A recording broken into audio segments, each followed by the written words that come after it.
Rain hammered the glass walls of a penthouse high above Chicago's glittering streets. Inside, Lucien Varelli stood alone in the dark, staring at his phone. One message, 23 words. He'd just ended his marriage with a text written by another woman's hands while she laughed drunk on his couch. Within hours, his wife would collapse. Within days, she'd be dying. And the Mafia king who owned an entire city would realize too late that he'd destroyed the only person who ever truly loved him. If you're watching from anywhere in the world, drop your city in the comments below and hit that like button. Let's see how far this story travels. Stay with me until the end. You won't forget this one. The penthouse smelled like expensive whiskey and bad decisions. Lucien Varelli stood at the window, phone still hot in his hand, watching rain streak down glass that cost more than most people earned in a year. Behind him, Celine Marrow sprawled across the leather couch, her dress riding up her thighs, mascara smudged from laughter and champagne. Jazz played low from hidden speakers. The city pulsed below them like a living thing, neon signs, headlights, the distant wail of sirens that never quite reached this high. "Did you send it?" Celine's voice cut through the music, sharp with triumph. Lucien didn't answer immediately. His thumb hovered over the phone screen, the message still visible. 23 words, clean, final. The kind of text that ended marriages without the mess of shouting or tears. "Elena, this isn't working anymore. We both know it. I need space to figure things out. Don't wait up." "Lucien." Celine sat up, impatience crackling in her tone. "Baby, did you?" "Yeah." His voice came out flat. "I sent it." She squealed, actually squealed, launching herself off the couch and wrapping her arms around him from behind. Her perfume, something French, something expensive he'd bought her last week, invaded his senses. "Finally! God, finally! Do you know how long I've waited for you to stop being such a coward?" The word landed wrong. Coward. Lucien Varelli was many things. A killer when necessary, a liar when convenient. A thief of legitimacy who'd built an empire on blood money and intimidation. But a coward? He pulled away from her embrace, walking toward the bar cart. Crystal decanters caught the light. Scotch, bourbon, gin. He poured 3 fingers of something amber and drank it in one swallow. The burn felt appropriate.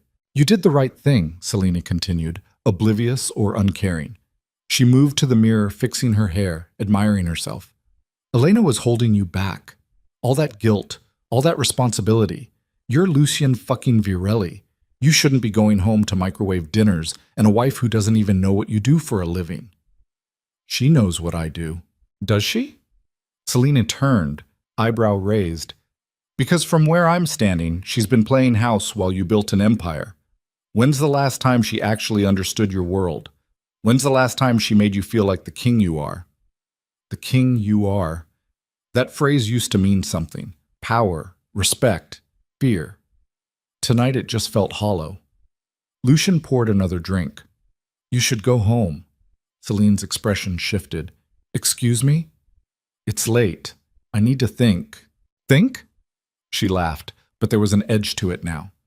"You just divorced your wife via text message at my suggestion, and now you need to think? What the hell is there to think about?" "I said go home, Celine." The temperature in the room dropped 10 degrees. Celine's jaw tightened. For a moment, she looked like she might argue, might push back the way she always did when she didn't get her way. But something in Lucien's face must have warned her off. She grabbed her purse, her coat, her dignity, what was left of it.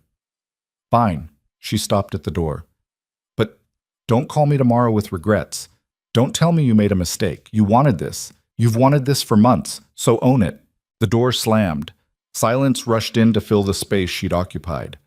Lucien stood alone in his penthouse kingdom, drink in hand, and waited for relief that never came. The rain had turned vicious by 2 in the morning. Lucien sat in the dark, phone face down on the coffee table, trying not to look at it, trying not to check for a response. Elena should have seen the message by now. She was a light sleeper. Had been ever since their son was born 9 years ago, some maternal instinct that never fully shut off even when the kid was safe in his bed. 9 years old. Christ. When had that happened? Lucien drained his 4th drink. Or 5th. He'd lost count somewhere around the time Celine's perfume finally faded from the air. The apartment felt too big now, too quiet. He'd bought this place 3 years ago, right after the Cicero Street expansion went through. 42nd floor, 3,000 square feet, views of the entire downtown corridor, a monument to success. Elena had never even visited. "It's too high up," she'd said when he showed her photos. "What if there's a fire? What if something happens to the elevators?" Always worried, always thinking 3 moves ahead about disasters that never came. It had driven him crazy. All that anxiety, all that fear, when he was out there making moves that actually mattered, building something real. Except now, sitting in the dark with nothing but expensive furniture and rain sounds, Lucian couldn't remember the last time he'd felt anything real at all. His phone buzzed. The sound jolted through him like voltage. Lucian grabbed it, heart hammering in a way that would have embarrassed him if anyone could see. But the message wasn't from Elena. Marcus. "Boss, we got a problem with the shipment. Feds sniffing around the warehouse on Grand. Need you to make a call." Lucian stared at the text, trying to care. 6 months ago, a message like this would have had him on the phone immediately, mobilizing lawyers, arranging transfers, covering tracks. Now all he felt was tired. "Not tonight," he typed back. "Handle it." "Boss, this is—" "I said handle it, Marcus." He silenced the phone and set it back down. The rain kept falling. The city kept breathing. And somewhere out there, his wife was reading 23 words that ended 15 years of marriage. Lucien closed his eyes and tried to remember when everything got so complicated. The memories came uninvited, the way they always did when he drank too much. 19 years old, working the overnight shift at Mendez Auto Body on the south side. Grease under his fingernails, engine oil staining his jeans, $5 an hour under the table because he didn't have papers yet. His mother's family had come over from Sicily when he was 12, stuffed into a cargo container with 18 other desperate souls, and Lucien learned early that legal didn't mean possible. Elena worked at the diner across the street. Night shift, same as him.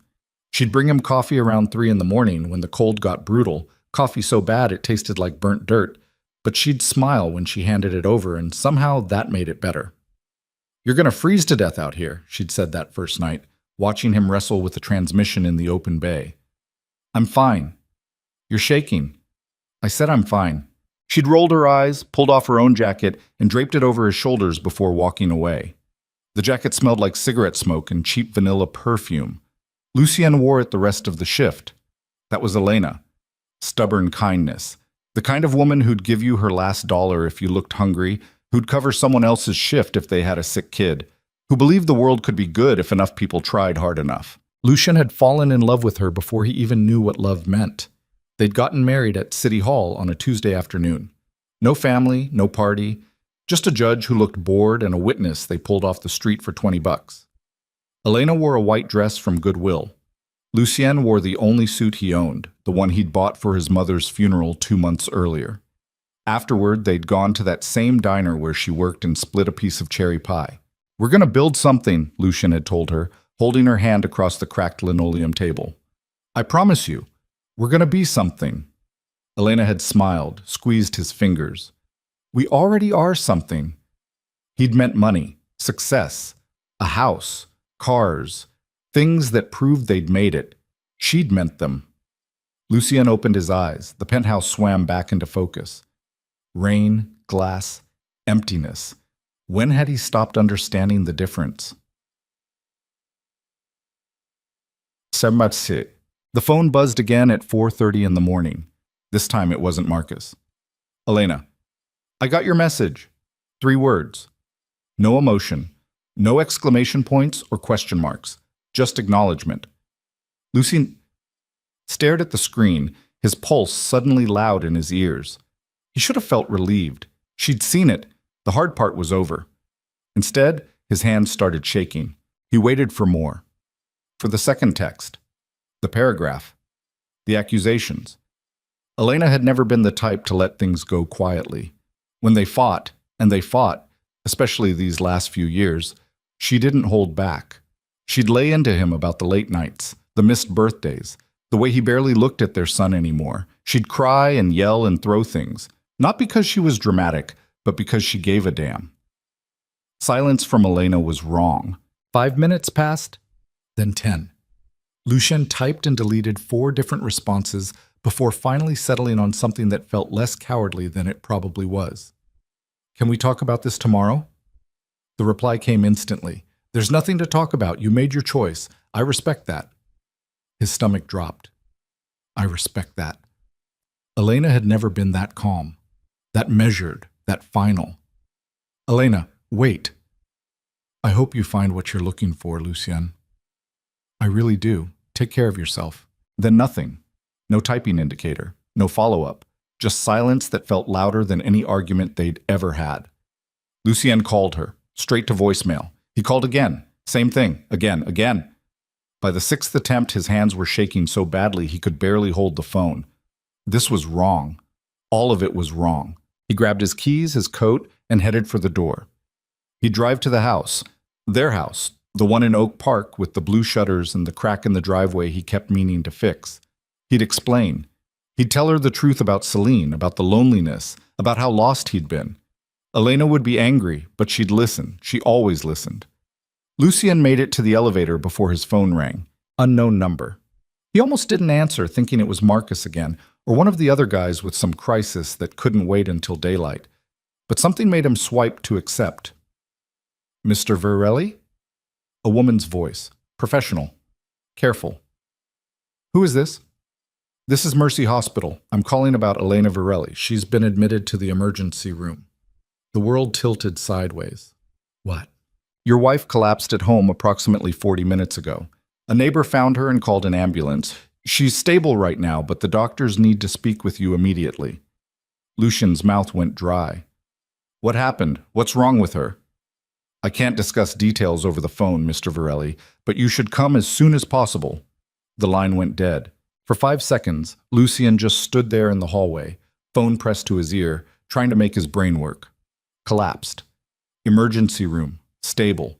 The words floated around him like debris from an explosion he couldn't quite process. Then instinct kicked in. He ran. The Ferrari took corners like it was trying to kill him.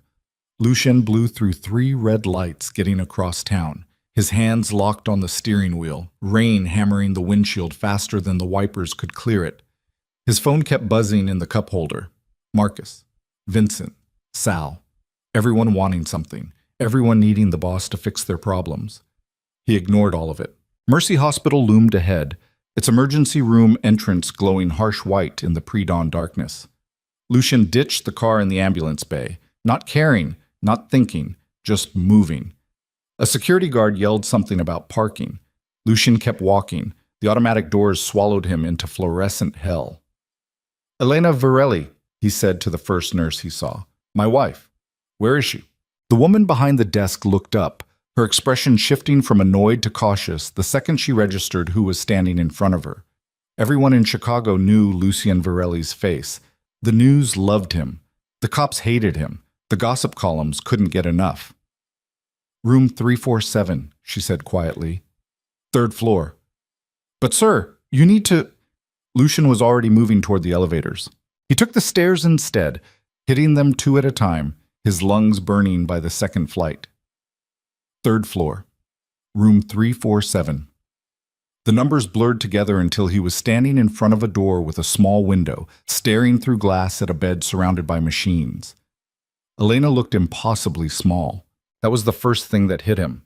Elena, who'd always seemed so solid, so present, so alive, looked like something fragile propped up by wires and tubes. An oxygen mask covered her face. An IV dripped clear fluid into her left arm. Monitors beeped rhythms Lucien didn't understand. A doctor appeared beside him. Young guy, early 30s, with tired eyes and the kind of posture that suggested he'd been on shift too long. Mr. Verelli? Lucien couldn't speak. He just nodded. I'm Dr. Rahman. Your wife is resting comfortably right now, but we need to talk about her condition. What happened? The words scraped out of Lucien's throat like gravel. Dr. Rahman glanced at the clipboard in his hands, then back at Lucien. When was the last time you saw your wife? I don't know. 3 days ago? 4? What is that? Did she seem ill? Tired? Complain about any symptoms? No, maybe. I don't, Lucian stopped, frustration and fear colliding. What the hell is wrong with her? The doctor's expression shifted into something careful, something that doctors probably practiced in medical school for moments like this. Your wife has stage 3 lung cancer, Mr. Varelli. She's been undergoing treatment for approximately 6 months. The floor disappeared. 6 months. Elena had cancer for 6 months, and he didn't know. That's impossible, Lucian heard himself say. She would have told me. She wouldn't. According to her charts, she specifically requested that you not be informed. Dr. Rahman's voice stayed neutral, professional, but judgment leaked through anyway. She didn't want to burden anyone with her illness while she was still functional. Burden. That word again.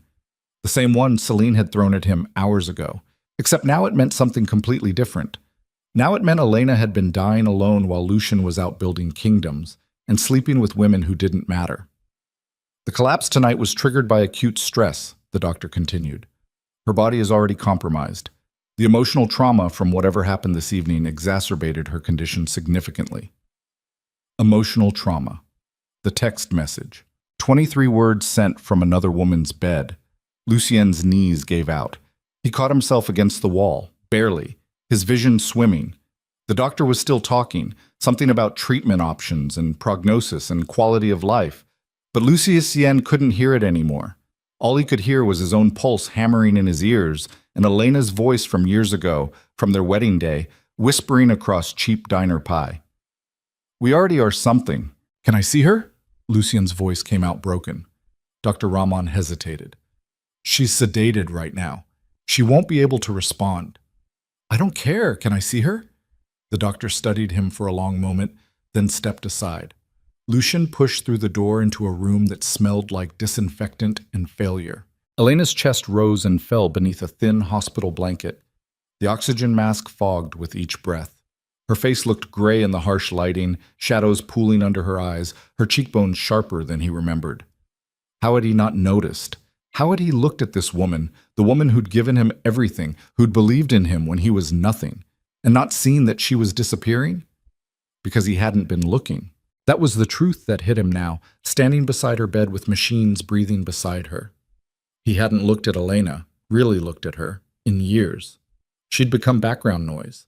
The person who kept the house running, who raised their son, who existed in the spaces between his important meetings and dangerous deals. She'd become invisible while he was busy being visible. Lucien reached for her hand. It felt cold. Too cold. I'm sorry, he whispered. God, Elena, I'm so sorry. The machines beeped their mechanical rhythm. Rain hammered against the window, and somewhere in the building, a PA system announced a code blue in a voice too calm for the emergency it described. Lucian lowered his forehead to Elena's hand and stayed there, frozen, while the reality of what he'd done finally caught up with him. He'd spent 15 years building an empire, and he'd lost everything that actually mattered in a single night. The sun came up gray and reluctant. Lucien sat in the same position he'd been in for 3 hours, Elena's hand still clasped in both of his back screaming from the awkward angle of the chair. He hadn't moved, couldn't move. As if staying still might somehow reverse time, take back the message, undo the damage. A nurse came in around 7 to check vitals. She didn't say anything to him, just did her job with practiced efficiency, and left. Lucien appreciated the silence. He didn't have words right now anyway. His phone had died somewhere around dawn. Good. Let Marcus handle the shipment. Let Vincent deal with the feds. Let the whole empire burn if it wanted to. None of it mattered anymore. Elena stirred around 8. It started with her fingers twitching in his grip, then her eyes moving beneath closed lids, then a small sound escaping from behind the oxygen mask. Lucien sat up straighter, his heart suddenly racing. Elena? Her eyes opened slowly, unfocused at first, blinking against the harsh overhead lights. It took a moment for her gaze to find him. When it did, something flickered across her face. Not anger, not relief. Resignation. The nurse must have heard the change in the monitors because she reappeared almost immediately, checking Elena's vitals, adjusting the IV, asking questions in a calm, professional voice. Elena nodded weakly to most of them, her eyes never leaving Lucien's face. I'll give you two a few minutes, the nurse said finally, and left them alone. Silence filled the room like water. Lucien opened his mouth, closed it, tried again. Elena, You got my text, she said. Her voice came out rough, strained from the oxygen mask, but clear, always clear. I got it. Then the hospital called and he stopped, swallowed hard. Why didn't you tell me? Tell you what? The cancer, the treatment, any of it. Elena closed her eyes briefly. When she opened them again, they were wet. You were busy. 2 words. They hit harder than accusations would have. That's not... Lucien's throat closed up. You should have told me anyway. I'm your husband. I had a right to know. Rights? Elena's laugh came out bitter, painful. You want to talk about rights? When's the last time you came home for dinner, Lucien? When's the last time you asked about my day? When's the last time you looked at me like I was anything other than an obligation? He had no answer for that. I didn't tell you because I knew what would happen, Elena continued, her voice getting stronger even as tears slid down her temples. You'd feel guilty. You'd throw money at it. You'd hire the best doctors and the best hospitals, and you'd tell yourself that meant you were taking care of me. But you wouldn't actually be there. You'd still choose your meetings over my chemo appointments. You'd still forget to call. You'd still disappear into whatever world you've built where I don't exist. That's not fair, isn't it? She turned her head to look at him fully. When's our son's birthday, Lucien? The question landed like a punch. Lucien's mind went blank. He knew it. Of course he knew it. September something, or was it October? Elena saw the answer on his face. Fresh tears spilled over. You don't even know, she whispered. You don't know when your own son was born. October 9th, Lucien said suddenly, the date surfacing from wherever he'd buried it. October 9th, he's 9 years old. His name is Marco. Elena's voice cracked. And you missed his last 3 birthdays. The truth of it crushed him. Marco, his son, 9 years old, brown hair like his mother, quiet kid, good at school, or at least Elena said so in the texts Lucien barely read. When was the last time he'd actually talked to his own son? Really talked, not just a distracted "how was school" while checking his phone. I can fix this, Lucien said desperately. Elena, I swear to God, I can fix all of it. I'll step back from the business. I'll be home more. You sent me a breakup text last night. The words stopped him cold. While I was sitting in our kitchen, Elena continued quietly, trying to figure out how to tell our son that his mother is dying. While I was alone in the house you bought but never visit, you sent me a text message ending our marriage. I was drunk. I wasn't thinking. Celine, I don't want to hear about Celine. Elena's voice hardened. I don't want to hear excuses. I just want you to understand something, Lucien. Are you listening? He nodded, unable to speak. I have loved you since we were kids. Since you were just some angry boy working on cars and dreaming about being important. I loved you through the poverty, through the fear, through every night you came home with blood on your hands and lies on your tongue. I gave you everything I had, my time, my trust, my life. And you, her voice broke. You gave me back a text message. Lucien felt something inside him shatter. Not break. Shatter. Like glass hitting concrete, 1,000 pieces scattering too far to ever collect. I'm dying, Lucien. Elena said it simply, factually. The doctors give me maybe 6 months if I'm lucky, 3 if I'm not, and I don't want to spend whatever time I have left waiting for you to become the man you used to be, because I don't think that man exists anymore. He does. Lucien gripped her hand tighter, desperate. He's right here. I'm right here. No. Elena pulled her hand away. You're somewhere else. You've been somewhere else for years, and I'm too tired to keep chasing you. The machines beeped. The rain had stopped outside, leaving Chicago washed clean and indifferent. And in a hospital room that smelled like ending things, Lucien Varelli finally understood what power actually cost. Everything. He'd traded everything for an empire that meant nothing without her. What do you want me to do? He asked, his voice barely above a whisper. Elena looked at him for a long moment. When she spoke, her words were so quiet he almost missed them. I want you to let me go. Lucian left the hospital before noon with nothing but the clothes on his back and a hollow feeling where his chest used to be. The Ferrari sat in the ambulance bay exactly where he'd abandoned it, accumulating parking tickets like badges of insignificance. 3 of them tucked under the wiper blade, bright orange against wet black paint. Lucian pulled them off without reading them and let them scatter across the pavement. Money didn't fix anything anymore. He'd learned that today. His phone had enough battery left for 1 message when he plugged it into the car charger. 17 missed calls, 42 texts, all of them from people who needed something from the king of Chicago's underworld. None of them mattered, except one. Celine, where are you? We need to talk about last night. Call me. Lucian stared at the screen until it blurred. Last night felt like it had happened in another lifetime, to another man. The version of himself who'd stood in that penthouse drinking expensive scotch and making irreversible mistakes seemed like a stranger now. A fool, a child playing at being powerful while the real world burned down around him. He deleted the message without responding. The drive back to Oak Park took 40 minutes through midday traffic. Lucian drove on autopilot, his mind stuck in that hospital room, replaying Elena's words on an endless loop. I want you to let me go. Simple. Final. The kind of sentence that destroyed everything it touched. The house appeared through the drizzle exactly as he remembered it from 4 days ago, when he'd stopped by to grab some documents from his office. Blue shutters. Crack in the driveway. Basketball hoop Marco had begged for 3 Christmases ago, net already fraying from neglect. The lawn needed mowing.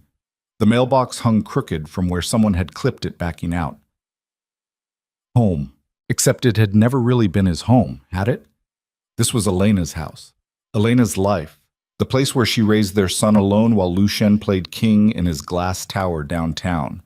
He sat in the driveway for 10 minutes before finally killing the engine. The front door wasn't locked.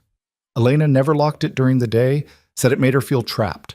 Lucian stepped inside and the smell hit him immediately. Coffee, laundry detergent, something sweet baking in the oven on a timer. Life. Normal life. The kind that existed in houses where people actually lived instead of just sleeping between emergencies. Hello? The voice came from upstairs. Young, uncertain. Marco. Lucian's throat closed up.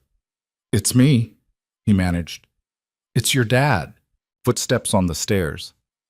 Then his son appeared on the landing, 9 years old and already too serious for his age. Brown hair falling across his forehead, exactly like Elena's. Gray eyes that studied Lucian with the wariness of someone who'd learned not to expect much.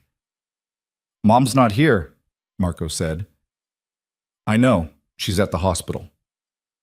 Something flickered across the kid's face. Is she okay? The question destroyed Lucian. Yeah, buddy, she's okay. Marco didn't move. Just stood there on the stairs looking at his father like he was trying to solve a puzzle. Are you staying? For a little while. How long is a little while? Fair question. Lucian had promised a little while before and disappeared for weeks. I don't know yet. Can I come up? Marco shrugged, which Lucian took as permission. He climbed the stairs slowly, each step feeling heavier than the last. The second floor looked exactly like he remembered. Family photos on the walls, mostly of Elena and Marco, a few of all 3 of them from years ago when Lucien still showed up for things. The carpet needed replacing. The paint had started peeling near the window frame. He'd given Elena money to fix all of it. Thousands of dollars. Apparently she'd spent it on something else. Or maybe she'd just stopped asking because she knew he didn't actually care about the answers. What are you doing home from school? Lucian asked. Teacher work day. Marco walked back to his room and Lucian followed. The kid's bedroom was small but clean. Bed made, books stacked neatly on the shelf, homework spread across a desk by the window.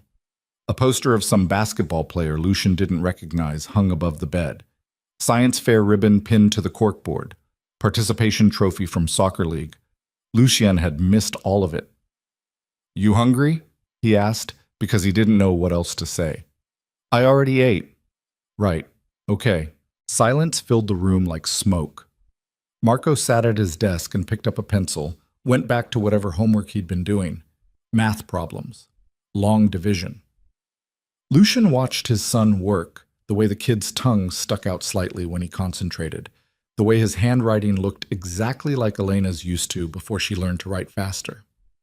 "Your mom's sick," Lucian said finally. The pencil stopped moving. Marco didn't look up. "I know. She told you?" "No, but I'm not stupid." Now the kid did look at him, and the anger in those gray eyes could have cut glass. "She's been tired all the time. She doesn't eat much anymore. She cries when she thinks I'm asleep. And you haven't been around, so obviously something bad's happening." The logic landed like an uppercut. Out of the mouths of children came truths adults spent years avoiding. "I should have been here," Lucian said quietly. Yeah. No argument, no comfort, just agreement stated as fact. Marco went back to his math problems, like his father was already gone again. Lucian stood there feeling useless, watching his son solve problems in a house that didn't need him, and understood for the first time why Elena had stopped fighting for their marriage. You couldn't miss what had never really been there. His phone buzzed. Marcus again. "Boss, seriously, I need you to call me. The situation with the shipment is getting worse. Feds are threatening seizure. We need to move product tonight, or we're looking at losses in the 7 figures. 7 figures. Last week, that would have sent Lucian into crisis mode. Right now, all he felt was exhausted. "I need to make a call," he told Marco. The kid didn't respond, just kept working on his math like Lucian had already left the room. Mig. Lucien stood in the backyard under gray sky, phone pressed to his ear, listening to Marcus explain a problem that used to matter. "The container's flagged," Marcus was saying, his voice tight with stress. "Customs is holding it at the port. They're saying random inspection, but we both know what that means. Someone talked." "Who?" "I don't know. Could be anyone. Could be the new driver. Could be someone on the dock crew. Could be—" "Figure it out." "Boss, if they open that container, then they open it. Move the operation through the alternate route. Use the truck network instead of the port. It'll take longer, but it's clean." Silence on the other end. Then, "You feeling okay? You sound weird." "I'm fine. Just handle it." "Lucien, man, this is a $12 million shipment. If we lose it, we won't lose it. Reroute through Gary, Indiana.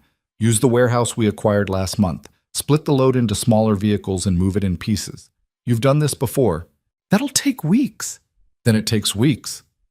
More silence. Lucian could practically hear Marcus trying to figure out what was wrong with his boss. Finally, "Where are you right now?" "Home." "Your home or—" "My actual home. With my wife and kid." The pause that followed lasted long enough for Lucien to count his own heartbeats. 6 of them before Marcus spoke again, his voice careful now. "Elena's sick, isn't she? The hospital called you." Word traveled fast in their world. "Yeah. How bad?" "Bad enough." "Shit. Boss, I'm sorry if you need, I need you to handle the shipment without me. Can you do that or not?" "Yeah, of course, yeah." "Good. Don't call me unless someone's dying." Lucian hung up before Marcus could respond. He stood there in the backyard looking at the fence that needed painting and the grass that needed cutting and the swing set Marco had outgrown, but Elena kept anyway because she liked the memories. This place was falling apart, the same way their marriage had, slowly, quietly, while everyone pretended not to notice. The back door opened. Marco stood there holding something. "Mom called," the kid said. Lucien's pulse spiked. "When?" "Just now. On the house phone. She said to tell you she's being discharged tomorrow morning and she needs you to pick her up at 10. "She's coming home?" That's what discharge means. Smart kid. Too smart. Lucien walked toward the door. "What else did she say?" Marco handed him a piece of paper with Elena's handwriting on it. A list. Of course it was a list. Elena made lists for everything, grocery shopping, bills to pay, things she needed Lucien to fix around the house that he never got around to fixing. This list was different. Marco's school schedule, attached to fridge. His medication, allergy, is in bathroom cabinet, 1 pill each morning. He likes scrambled eggs, but not fried baseball practice. Tuesdays and Thursdays, 4 p.m. at Jefferson Park. Math tutor comes Wednesday afternoons. Bedtime is 9 p.m. on school nights, 10 p.m. on weekends. He's been having nightmares about something at school, but won't tell me what. Please actually listen when he talks. The last line hit different than the others. Not an instruction, a plea. She thinks I don't know how to take care of you, Lucienne said quietly. Marco shrugged. Do you? Honest question, devastating answer. I'm going to try. People say that a lot. I know. Trying isn't the same as doing. I know that too. The kid looked at him for a long moment, those gray eyes Elena had given him searching for something Lucian wasn't sure he still had. Finally, Marco said, I like my eggs scrambled with cheese, and I'm not bad at math. The tutor just makes Mom feel better. And the nightmares aren't about school. What are they about? You leaving and not coming back. The words hung in the wet air between them like smoke. Lucian opened his mouth, but nothing came out. What do you say to your 9-year-old son when he tells you he has nightmares about your absence? Sorry, didn't cover it. Apologies meant nothing against years of proof. I'm not leaving, Lucian finally managed. Okay. I mean it. People say that a lot too. Then Marco went back inside, leaving his father standing in the rain that had started falling again, holding a list of instructions for how to be a parent to a child he barely knew. Back. Celine showed up at 7 that evening. Lucienne was in the kitchen trying to figure out how to make scrambled eggs with cheese when the doorbell rang. Marco had already eaten cereal because Lucien's first attempt at cooking had produced something that looked like rubber and was upstairs doing homework, or avoiding his father. Probably both. The doorbell rang again, insistent. Lucienne already knew who it was before he opened the door. Some instinct, maybe, or just the recognition of bad timing. Celine stood on the porch in designer jeans and a leather jacket that cost more than most people's monthly rent. Her makeup was perfect. Her hair was perfect.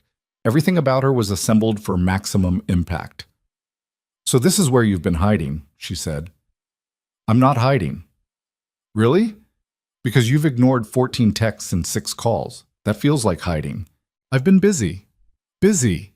She laughed, but there was no humor in it. You've been busy for 18 hours in Oak Park? Doing what? Exactly. Lucienne didn't move from the doorway. Didn't invite her in. How did you know I was here? I have access to your phone's location, remember? You gave me that after we started. She paused, glanced past him into the house. Can we talk inside? Or are you going to make me have this conversation on your doorstep? Here's fine. Her expression hardened. What's going on, Lucian? Elena's sick. I know. You said that this morning in your text. I didn't send you a text this morning. Right, sorry. You didn't send me anything this morning, which is exactly my point. We finally took the step we've been talking about for months, and now you're ghosting me? Celine? No. Don't Celine me. We did this together. You sent that message last night because you wanted to, because you wanted her gone and me here. Don't pretend like I forced you into anything. She was right, which made it worse. Lucian had wanted all of it last night. The freedom, the excitement, the escape from guilt and responsibility. He'd wanted Celine's version of life where power meant fun instead of sacrifice. 24 hours ago, a lifetime ago. Things have changed, he said. What things? Elena has cancer, stage 3. She's been sick for months and I didn't know because I was too busy with... He stopped himself. It doesn't matter, she's dying. That changes things. Celine stared at him like he'd started speaking another language. So what, you're going to stay here and play house while she trailed off, apparently realizing how terrible the rest of that sentence sounded. Yeah, I am. For how long? I don't know. Lucienne, this is insane. You can't just... I sent her a message ending our marriage while she was sitting in our kitchen trying to figure out how to tell our son she's dying. The words came out raw. She collapsed reading that message. I put my wife in the hospital because I was too much of a coward to end things face to face. You're not a coward. You were trapped in a dead marriage with a woman who didn't understand you. We talked about this. You said you felt like you were drowning. I say a lot of things. Meaning what? Lucienne met her eyes. Meaning maybe I was wrong. The silence that followed felt dangerous. Celine's jaw tightened, her perfectly manicured hands curling into fists at her sides.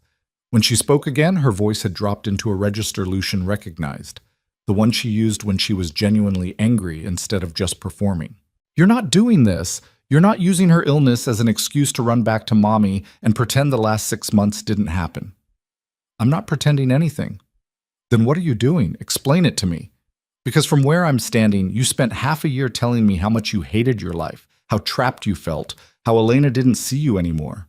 And now because she's sick, you're going to sacrifice everything we built together? We didn't build anything. We had an affair. The words landed like a slap. Celine actually took a step back, her face going white. That's what this was to you? An affair? What else would you call it? I call it two people finding each other when they needed it most. I call it love. Celine, don't. She held up a hand. Don't you dare stand there and tell me you didn't feel what I felt. Don't you dare pretend those nights meant nothing. They meant something, but they weren't love. Then what was it? Lucien thought about the penthouse, the champagne, the expensive dinners in hotel rooms where nobody knew their names. The way Celine made him feel powerful and desired and free from the weight of being responsible for anything real. Escape, he said quietly. It was escape. Celine's laugh came out bitter and sharp. Wow, okay. That's wow. I'm sorry. No, you're not. You're just feeling guilty because your wife is sick and you finally have to face what you've been running from. But guilt fades, Lucien. Give it a few weeks, a few months, and you'll remember why you left her in the first place. You'll remember what it felt like to be with me instead of stuck in this, she gestured at the house with disgust, this prison pretending to be a home. Get out. The words came out cold. Final. Lucien watched something change in Celine's expression, watched the anger shift into calculation. Fine, she said. I'll go, but you should know something before I do. What? I'm pregnant. The world stopped. Lucien stared at her, trying to make the words make sense. Pregnant. Celine was pregnant. You're lying. I wish I was. She pulled something from her purse, a pharmacy receipt, a picture of what looked like a pregnancy test. Found out yesterday. Was going to tell you last night as a celebration, but then you got all weird about sending that text and, well, timing. Lucien's mind raced. Pregnant. Celine was pregnant with his child. Another child. A child conceived in hotel rooms and lies while his wife was dying and his son was having nightmares about abandonment. How far along? 6 weeks, maybe 7. The doctor can tell me more when I make an appointment. She paused. If I make an appointment, the implication hung heavy between them. Lucien felt sick. I need to think, he said, about what? Whether you want this baby or not. About everything. Celine's expression hardened into something cruel. You have 48 hours, then I'm making decisions without you. And Lucien, if you choose her over me, if you choose that dying marriage over our future, I will make sure everyone knows exactly what kind of man you really are. The press, your associates, her, everyone. Are you threatening me? I'm promising you, 48 hours. Choose wisely. She turned and walked back to her car, a Mercedes he'd bought her 3 months ago, and drove away, leaving Lucien standing on his own porch feeling like the ground had opened beneath his feet. Pregnant. Celine was pregnant. And upstairs, his son was doing homework, not knowing his father's world had just imploded twice in 24 hours. Come. Lucien didn't sleep that night. He lay on the couch in the living room staring at ceiling shadows while the house settled around him with sounds he'd forgotten. The refrigerator humming, pipes creaking, wind against windows. Normal sounds. The kind you only noticed when you'd been gone long enough to forget what quiet felt like. Pregnant. The word kept circling through his mind like a vulture. He tried to do math. 6 or 7 weeks meant it happened around the new year. That weekend they'd gone to that resort in Lake Geneva, the one with the private cabin and the hot tub and too much wine. He'd told Elena he was at a business conference. She'd probably known he was lying. God, what had he become? Lucien's phone buzzed around 3 in the morning. He'd turned off notifications from everyone except 2 numbers. Marco's cell phone, which the kid barely used, and the hospital. It was the hospital. His heart stopped before he even read the message. Elena's condition has stabilized. Discharge still scheduled for 10 a.m. Please arrive on time as she will need assistance with mobility. Relief flooded through him, followed immediately by shame. He'd been lying here worried about Celine's pregnancy while Elena was alone in a hospital bed fighting for every breath. Priorities. He needed to figure out his priorities. Lucien stood and walked upstairs as quietly as possible. Marco's door was closed. Lucien pushed it open slowly, just enough to see inside. The kid was asleep, tangled in blankets, his face peaceful in a way it never was during the day. A stuffed animal Lucien didn't recognize tucked under one arm. Nightlight glowing near the closet. 9 years old. Lucien had missed 9 years of this. 9 birthdays. 9 first days of school. 9 Christmases and Halloween costumes and summer vacations. All of it gone while he was building an empire that meant nothing compared to the small human breathing softly in that twin bed. And now there might be another child. Another life Lucien would be responsible for failing. He closed the door and went back downstairs. In the kitchen, he found Elena's list still sitting on the counter. Please actually listen when he talks. Such a simple request. Such an impossible indictment of everything Lucien had become. His phone buzzed again. Not the hospital this time. Marcus. Shipment rerouted successfully. No losses. Feds never opened the container. False alarm. Good news, supposedly. $12 million saved. The empire intact. Lucien deleted the message without responding. He spent the rest of the night sitting at the kitchen table looking at family photos Elena had arranged on the wall. Most of them old. The 3 of them at Marco's baptism. First birthday party. Trip to the zoo when the kid was maybe 4. A few recent ones scattered in. But Lucien noticed he was in fewer and fewer of them as the years progressed. Disappearing. He'd been disappearing from his own family for years and never noticed until it was too late. The sun came up slow and reluctant. Lucien made coffee, burned toast, threw it away, and tried again. By 7, Marco was awake, appearing in the kitchen doorway looking suspicious. "You're still here," the kid said. "I told you I would be." "Yeah, but—" Marco stopped himself, shrugged instead. "But I usually lie." The kid didn't argue, just got himself a bowl from the cabinet and poured cereal. Lucky Charms. Elena always bought the healthy stuff. Whole grain, low sugar. Apparently when Lucien wasn't around, different rules applied. "We're picking up your mom at 10, Lucien said. "You need to get ready for school or— Teacher workday, remember? I told you yesterday." Right, teacher workday. Lucien had already forgotten. They ate breakfast in silence. The kind that wasn't quite comfortable, but wasn't hostile either. Marco kept glancing at him like he was waiting for his father to disappear, to suddenly remember he had somewhere more important to be. At 8:30, Lucien's phone rang. Not a text this time. An actual call. Vincent. Lucien almost didn't answer, but Vincent only called for emergencies, and some habits died hard. "What?" "We have a problem." Vincent's voice was tight. "Big problem. I told Marcus I'm not available. This isn't about the shipment. This is about Sal." Sal. Salvatore Russo. One of Lucien's oldest associates, brought in during the early days when the organization was still small enough to operate out of a warehouse in Pilsen. Loyal. Brutal when necessary. The kind of man you wanted on your side in a war. "What about him?" "He's dead." The kitchen tilted. "What?" "Found him this morning in his car. 2 shots to the head. Professional hit." "Lucien, this wasn't random. Someone's sending a message." Marco looked up from his cereal, those gray eyes suddenly alert. Lucien turned away, walking toward the living room for privacy. "Who?" "We don't know yet. Could be the Italians, could be the Mexicans, could be someone new trying to make a move while you're distracted, while you're playing house, while you're not being the king they need you to be." "Where's the body?" "County morgue by now. Cops are calling it gang violence." "They're not wrong." Lucien closed his eyes. Sal. Jesus, the man had 3 kids, a wife. He'd been at Lucien's wedding, back when everything was different. Who found him? His youngest. Kid was supposed to meet him for breakfast.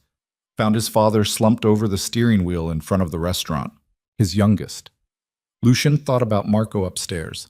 Thought about that kid finding his father like that. Some horrors you never recovered from. "I need you to come in," Vincent said. "This is a declaration of war. We need to respond immediately or everyone's going to think we're weak." "I can't." "Lucien, I said I can't. Elena gets discharged in 90 minutes. I need to be there." "Sal is dead. Your wife is sick. I get that. I do.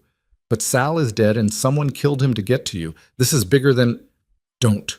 Lucian's voice came out dangerous. "Don't finish that sentence." Silence on the line, then, "What do you want me to do?" "Secure Sal's family, full protection. Make sure his wife and kids have everything they need. Then find out who did this. And when I find them?" "Nothing. Not yet. Just find them. I'll deal with it when I get back." "When is that?" "Good question. I don't know." "Boss, we can't just sit on this. Every hour we don't respond makes us look weaker. The vultures are already circling. If we don't, handle it, Vincent. That's what I pay you for." Lucien hung up before Vincent could argue further. He stood there in his living room, his actual living room, not the penthouse, not the office, but the place where his wife and son lived, and tried to process the fact that one of his oldest friends was dead. Killed because of him. Because being Lucien Virelli meant painting targets on everyone you cared about. "Who died?" Marco's voice came from behind him. Lucien turned. The kid stood in the doorway looking older than 9, the kind of old that came from hearing things children shouldn't have to hear. "Nobody you know." "But somebody." "Yeah, somebody." Marco nodded like this was normal, like people dying was just part of life when your father was who Lucien was. Maybe for this kid it was normal. Maybe violence and death and whispered phone calls were as ordinary as soccer practice and math homework. The realization made Lucien sick. "I'm sorry," he said. "For what?" "For everything. For all of it. For being the kind of father who made death normal. For bringing this into your life." Marco just looked at him. "It's always been in my life. You just weren't here to see it." Then the kid walked back to the kitchen, leaving Lucien alone with the truth that children always knew more than adults wanted them to. Tips. They picked up Elena at exactly 10 o'clock. Lucien drove. Marco sat in the back. Nobody talked during the 20-minute drive to Mercy Hospital. The radio played something soft and forgettable. Rain had started again, turning Chicago gray and endless. Elena was waiting in a wheelchair by the entrance when they pulled up. A nurse stood beside her holding discharge papers and a plastic bag of medications. Elena looked smaller than she had yesterday, if that was possible. Fragile. The kind of fragile that made Lucien afraid to touch her. He parked and got out. The nurse recognized him immediately, most people in Chicago did, and her expression shifted into professional neutrality. The kind that said, "I know who you are and I don't approve, but I'm going to do my job anyway." "Mrs. Virelli is ready to go home," the nurse said, handing Lucien the medication bag. "These are her prescriptions. Instructions are inside. She has a follow-up appointment with Dr. Rahman in 3 days. Don't miss it." A command, not a suggestion. Lucien took the bag. Marco had gotten out of the car and now stood beside the wheelchair looking at his mother with an expression Lucien couldn't read. Elena smiled at him, reached up to touch his face. "Hi, baby." "Hi, Mom." "You okay?" "Yeah, are you?" "I'm okay." They were both lying and they both knew it, but some lies were necessary. Lucien helped Elena out of the wheelchair and into the passenger seat. She moved carefully, wincing with each breath. The nurse watched the whole process like she was evaluating his competence. Apparently he passed because she handed him the discharge papers without comment and walked back inside. The drive home was quieter than the drive there. Elena stared out the window. Marco played some game on his phone in the back. Lucien gripped the steering wheel and tried to think of something to say that didn't sound empty. "Thank you for picking me up," Elena said finally. "You don't need to thank me." "I know, but I am anyway." More silence. Then, "How are you feeling?" "Tired, sore, like I got hit by a truck." She paused. "How's Marco?" "He's good. We had breakfast together. Cereal. Nutritious.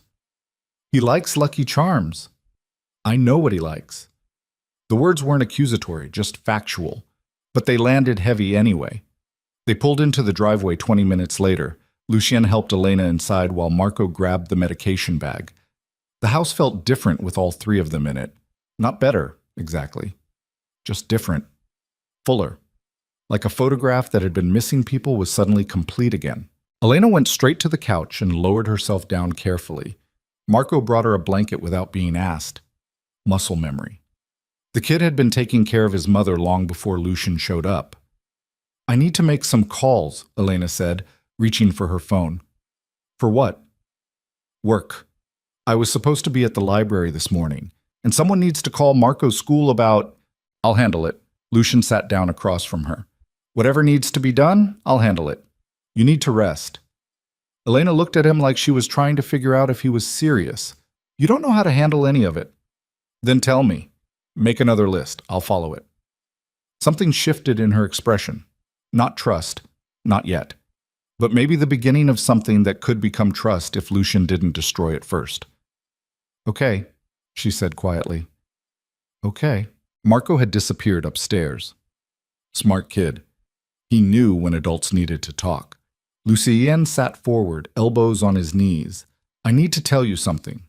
About last night? About all of it. The affair. Why I… He stopped, started over. I've been lying to you for a long time. About where I've been, who I've been with, what I've been doing. I know. You know? Lucien, I'm not stupid. You smell like someone else's perfume half the time you come home. You delete messages. You lie about meetings. I've known for months. The admission hit like a fist. Then why didn't you say anything? What was I supposed to say? You were already gone. Saying it out loud wouldn't have brought you back. Fair. God, it was fair. Her name is Celine, Lucian said. We've been seeing each other since… It doesn't matter. It's over now. I ended it last night. Did you? Not a question, an observation. Elena knew him too well. I'm trying to end it. She's making it complicated. Women usually do when you break their hearts. I didn't… Lucien stopped. Maybe he had.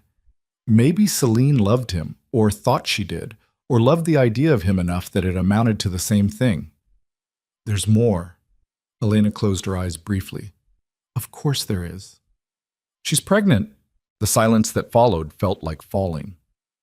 Elena didn't move, didn't react, just sat there with her eyes closed and her hands folded in her lap like she was praying, except Lucian knew she'd stopped praying years ago when the world proved it didn't listen.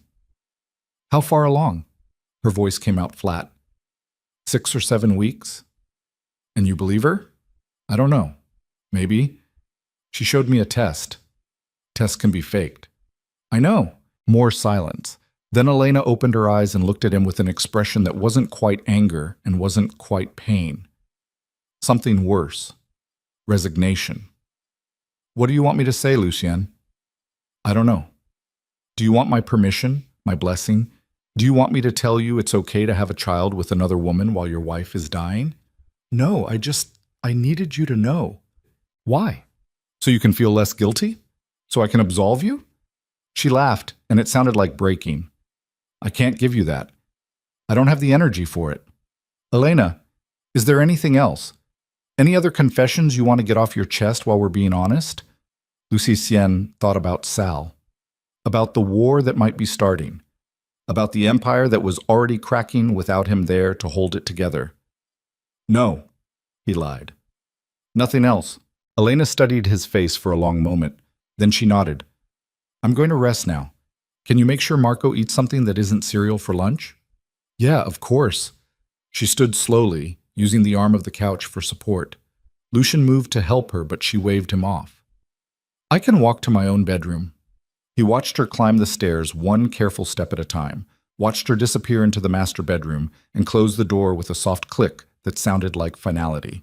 Then Lucien sat alone in the living room of a house that didn't feel like home, listening to the rain hammer against windows, and wondered how many more lies he could tell before everything collapsed completely. His phone buzzed. Vincent again. We found who killed Sal, the Volkov brothers, Russians. They're making a move on the North Side territory. This is war, boss. We need you. Lucian stared at the message. The Volkov brothers. Aggressive. Ambitious.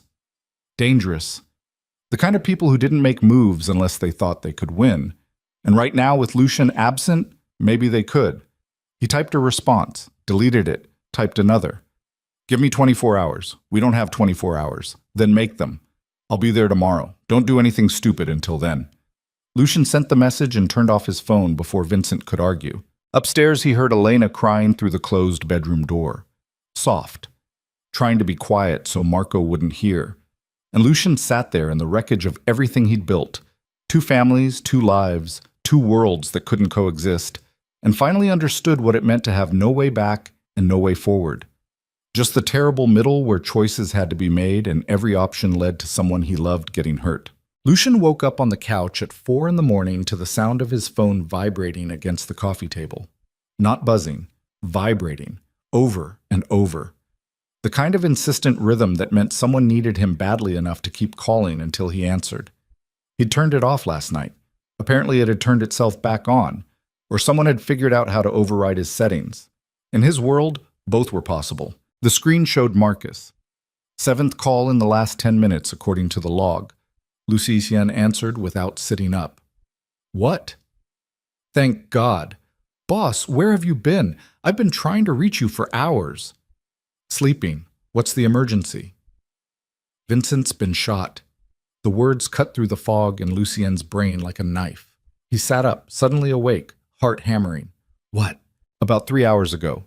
He was leaving the warehouse on Ashland and someone opened up on his car, took 4 rounds, 2 in the chest, 1 in the shoulder, 1 through his neck. Lucien's mouth went dry. Is he alive? Barely. He's at county in critical condition. Doctors are saying the next few hours will decide it. Marcus paused.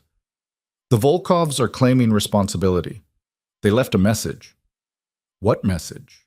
They spray-painted it on the warehouse door. Tell Varelli we're coming for everything. Boss, this is a full declaration. They hit Sal yesterday, Vincent today. They're systematically taking out our leadership. Lucian stood, pacing the dark living room.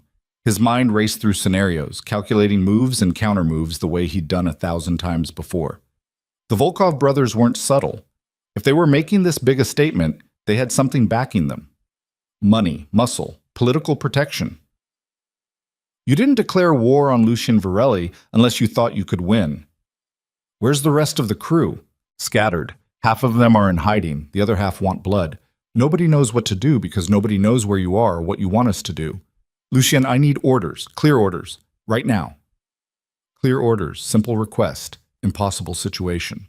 Lucian looked toward the stairs. Somewhere up there, Elena was sleeping, her damaged lungs struggling with each breath. Marco was sleeping, probably having those nightmares about his father leaving. 2 people who needed him here, in this house, being someone other than the man who gave orders that got people killed. But Vincent was dying. Sal was already dead. And if Lucian didn't respond now, the Volkovs would interpret his absence as weakness. They'd push harder, kill more people, take more territory. And eventually they'd come here, to this house, with blue shutters and a cracked driveway, and they'd finish what they started. Lock down all the primary locations, Lucien said finally. Move product out of the north side warehouses. Redistribute it to the secondary sites in Indiana. Pull everyone back to defensive positions. That's retreat. That's strategy. Let them think they're winning. I'll handle the rest when I get there. When is that? Lucien closed his eyes. Tomorrow. Maybe. I don't know. Boss, Vincent might not have until tomorrow. The words hit like a punch. Vincent. One of the first guys Lucian had brought in when the organization was still small enough to run out of a single location. The man who'd stood beside him through turf wars and federal investigations and the slow, brutal climb to the top. Vincent had 3 ex-wives and no kids, and a loyalty that ran deeper than blood. And now he was dying because Lucien wasn't there. Do what you can, Lucien said quietly. Keep me updated. He hung up before Marcus could argue. The house settled around him in silence. Rain had stopped sometime during the night, leaving everything damp and cold. Lucien stood in the dark living room of a house that belonged to a different life, trying to figure out how to be 2 people at once. Upstairs, a door opened. Footsteps on the landing. Elena appeared at the top of the stairs, backlit by the hallway light, wrapped in a robe that used to fit but now hung loose on her shrinking frame. Who was that? Her voice was rough from sleep and medication. Work? It's 4 in the morning.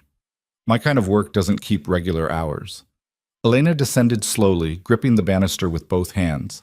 Lucien moved to help, but she waved him off the way she always did. Independent to a fault. She made it to the bottom and stood there studying his face. "You're leaving, aren't you?" "Not a question, an observation." "I don't know yet." "Yes, you do. I can see it on your face. Something happened and you're already halfway out the door." Lucien wanted to argue, but the words wouldn't come. She was right.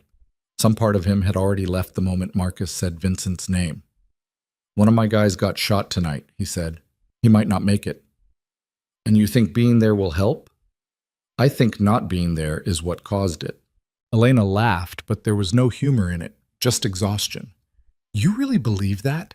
That the world falls apart if you're not standing in the middle of it, holding everything together?" "It's my responsibility." "No, it's your excuse." She moved past him toward the kitchen. "You want coffee? I'm making coffee."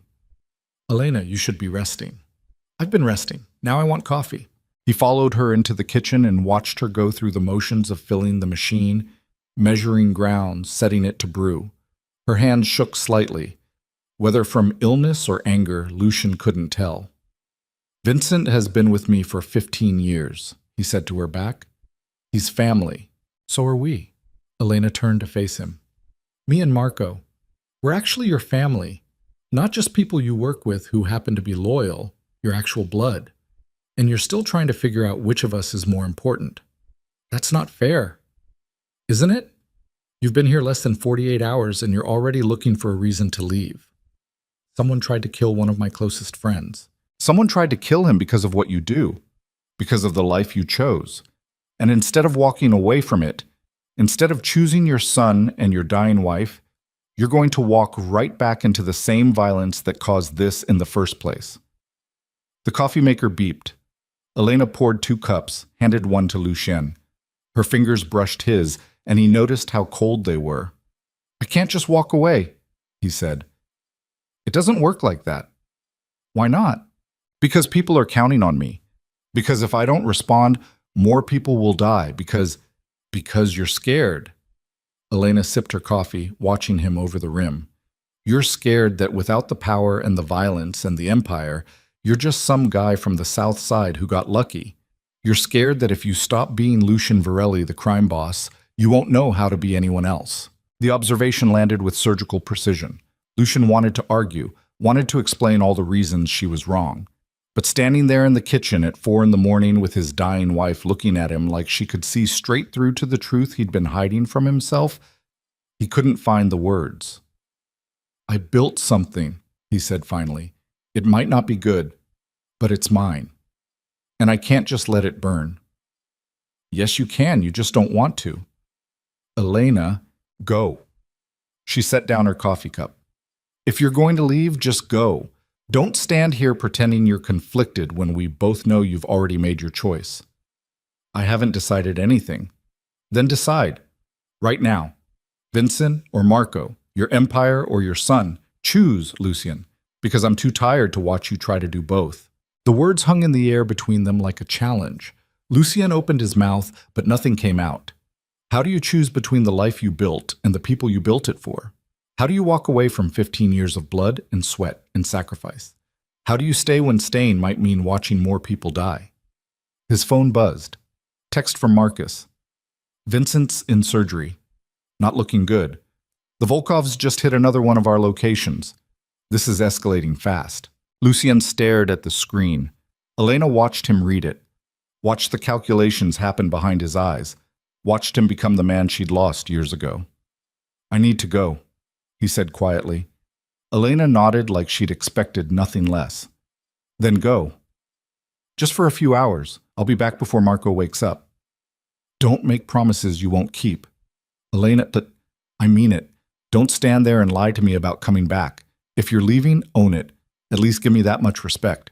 Lucien grabbed his coat from the hook by the door, grabbed his keys, stopped with his hand on the doorknob. "I'm sorry," he said without turning around. "I know you are. You're always sorry. It just never changes anything." Then he was outside in the cold pre-dawn air, climbing into his car, pulling out of the driveway of a house he'd barely lived in, leaving behind a wife who was dying and a son who was learning that fathers were just men who left. The city swallowed him whole within minutes. County hospital smelled like blood and failure. Lucien found Vincent's room on the fourth floor, surrounded by armed men trying to look inconspicuous in a place where nothing about them was inconspicuous. They straightened when they saw him, relief visible on their faces. The king had returned. Everything would be okay now. Except nothing was okay. Vincent lay in the ICU bed looking like a broken thing. Tubes everywhere, machines breathing for him, bandages covering most of his chest. His face was the color of old newspaper, lips cracked, eyes swollen shut from whatever they'd done to keep him alive. Marcus stood by the window, looking like he hadn't slept in days. He turned when Lucien entered. "How is he?" "Alive. Barely. They had to remove part of his lung. The bullet that went through his neck missed his carotid by centimeters. He's lucky." Lucky. Lucien looked at his friend, his brother in everything but blood, hooked up to machines that were doing the work his body couldn't, and thought about how far the word lucky had fallen. "Has he been conscious?" "No, doctors are keeping him sedated. They said the next 12 hours are critical." 12 hours? Vincent might be dead in 12 hours. Lucien pulled up a chair and sat beside the bed. Up close, Vincent looked even worse. Pale, fragile. Nothing like the man who'd laughed while breaking someone's fingers just last month for skimming profits. "Who else knows about this?" Lucien asked. "Everyone. The Volkovs made sure of it. They're sending a message loud enough that half the city can hear it." "What message?" "That you're weak, that you can't protect your own people, that anyone who works for you is a target." Marcus moved away from the window. "Lucien, we're hemorrhaging loyalty. 3 of our mid-level guys switched sides this morning. 2 more disappeared. People are scared." "Let them be scared. That's not how this works. Fear makes people do stupid things. We need to respond, hard, fast. Something that reminds everyone why they should be more afraid of us than of the Volkovs." Lucien knew Marcus was right. In their world, perception was everything. The moment you looked weak, you became weak. Predators circled, allies abandoned, territory got swallowed. But responding meant committing, going to war, choosing this life completely, choosing away from Elena, away from Marco. "Give me options," Lucien said. Marcus pulled out his phone, brought up a map. "The Volkovs operate out of 3 primary locations: nightclub in River North, shipping facility near O'Hare, and a restaurant in Bucktown that's a front for their real operations. We hit all 3 simultaneously. Maximum damage. Send them a message they can't ignore." "Casualties?" "Probably. They're not going to surrender quietly." "Civilian casualties?" Marcus hesitated. "We try to minimize them. Try." The word that meant nothing when bullets started flying. Lucien thought about Marco waking up in a few hours to find his father gone again. Thought about Elena sitting alone in that house waiting for a phone call that might never come. Thought about all the promises he'd made in the last 48 hours that were already turning into lies. "Not yet," he said. "Boss, Acham, I said not yet. We do this smart. We don't go in guns blazing like amateurs and hope for the best. We gather intelligence, find their weak points, wait for the right moment. While they keep killing our people? While we don't make mistakes, we can't take back." Marcus stared at him like he was speaking a foreign language. In a way, he was. The old Lucien would have already mobilized the crew, already planned the assault, already committed to the violence necessary to maintain power. This version of Lucien was hesitating, and in their world, hesitation was fatal. "I need to make some calls," Lucien said, standing. "Stay with Vincent. If anything changes, text me immediately." He left before Marcus could argue. Outside Vincent's room, the armed men watched him pass with expressions that mixed hope and doubt. Lucien kept his face neutral, kept moving, found an empty stairwell, and finally let himself feel the weight of everything crushing down. Vincent was dying. Sal was dead. The empire was crumbling, and Lucien was standing in a hospital stairwell at 5 in the morning, trying to figure out how to be 2 different men at the same time when he barely knew how to be one. His phone buzzed. "Elena, Marco woke up asking for you. I told him you had to work." He didn't believe me. The message felt like a knife between the ribs. Lucien typed a response, deleted it, tried again. I'll be home soon. Don't make promises you won't keep. She'd sent the same thing twice. Like she knew exactly what Lucien was doing. Like she'd seen this pattern enough times to predict every move before he made it. He called her instead of texting. She answered on the third ring. What? Put Marco on. Why? Because I want to talk to my son. Silence. Then shuffling. Then Marco's voice, small and suspicious. Yeah? Hey, buddy. How are you feeling? Fine. Mom said you were looking for me. I wasn't looking for you. I just woke up, and you weren't here. The distinction mattered. Lucien closed his eyes. I had to handle something for work. Okay. I'll be back soon. We can have breakfast together. I'll make those scrambled eggs you like. With cheese? With cheese. You don't know how to make them right. Then you can teach me. Marco didn't respond immediately. In the background, Lucien could hear Elena coughing, deep, rattling coughs that sounded painful.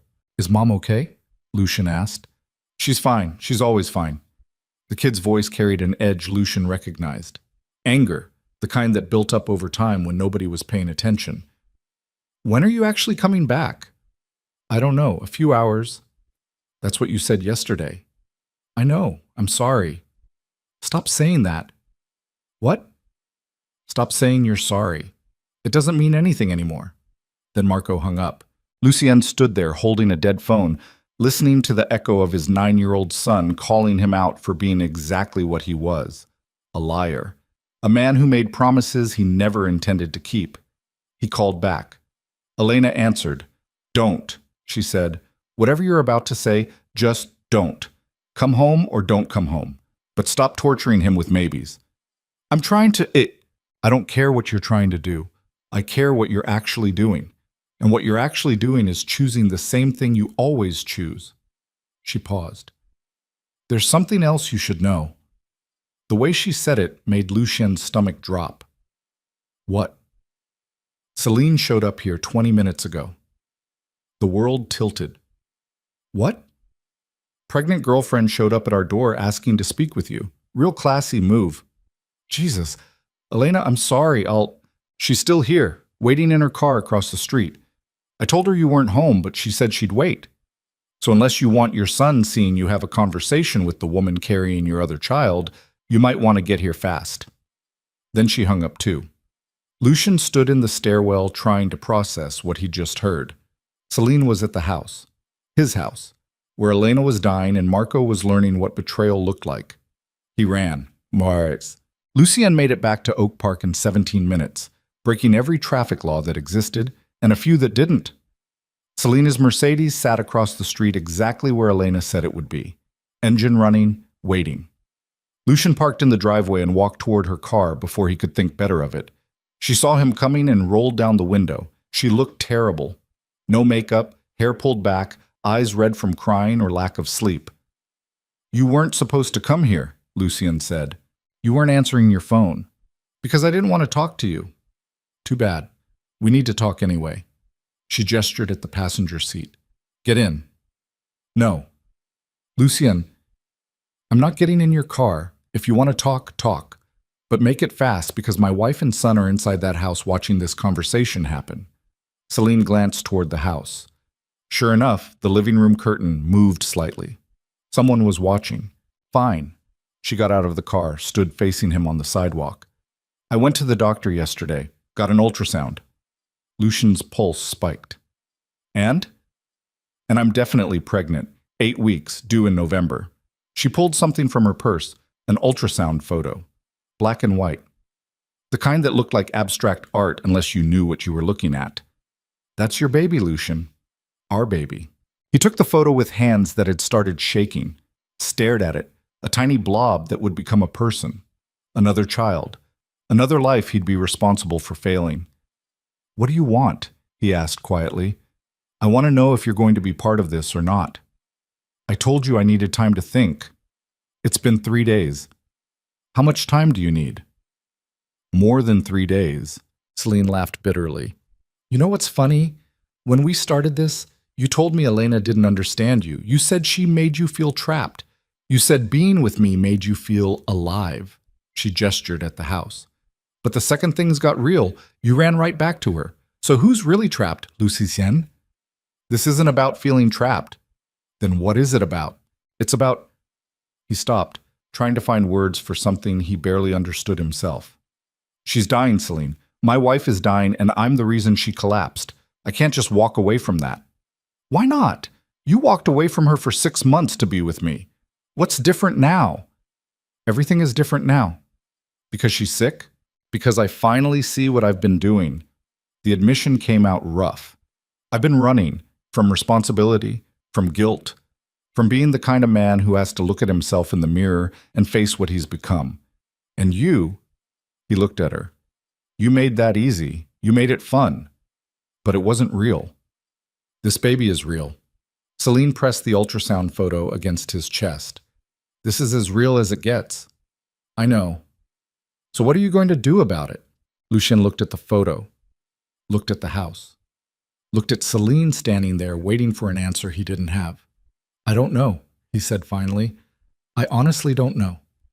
That's not good enough. It's all I have right now. Celine's expression hardened. Fine.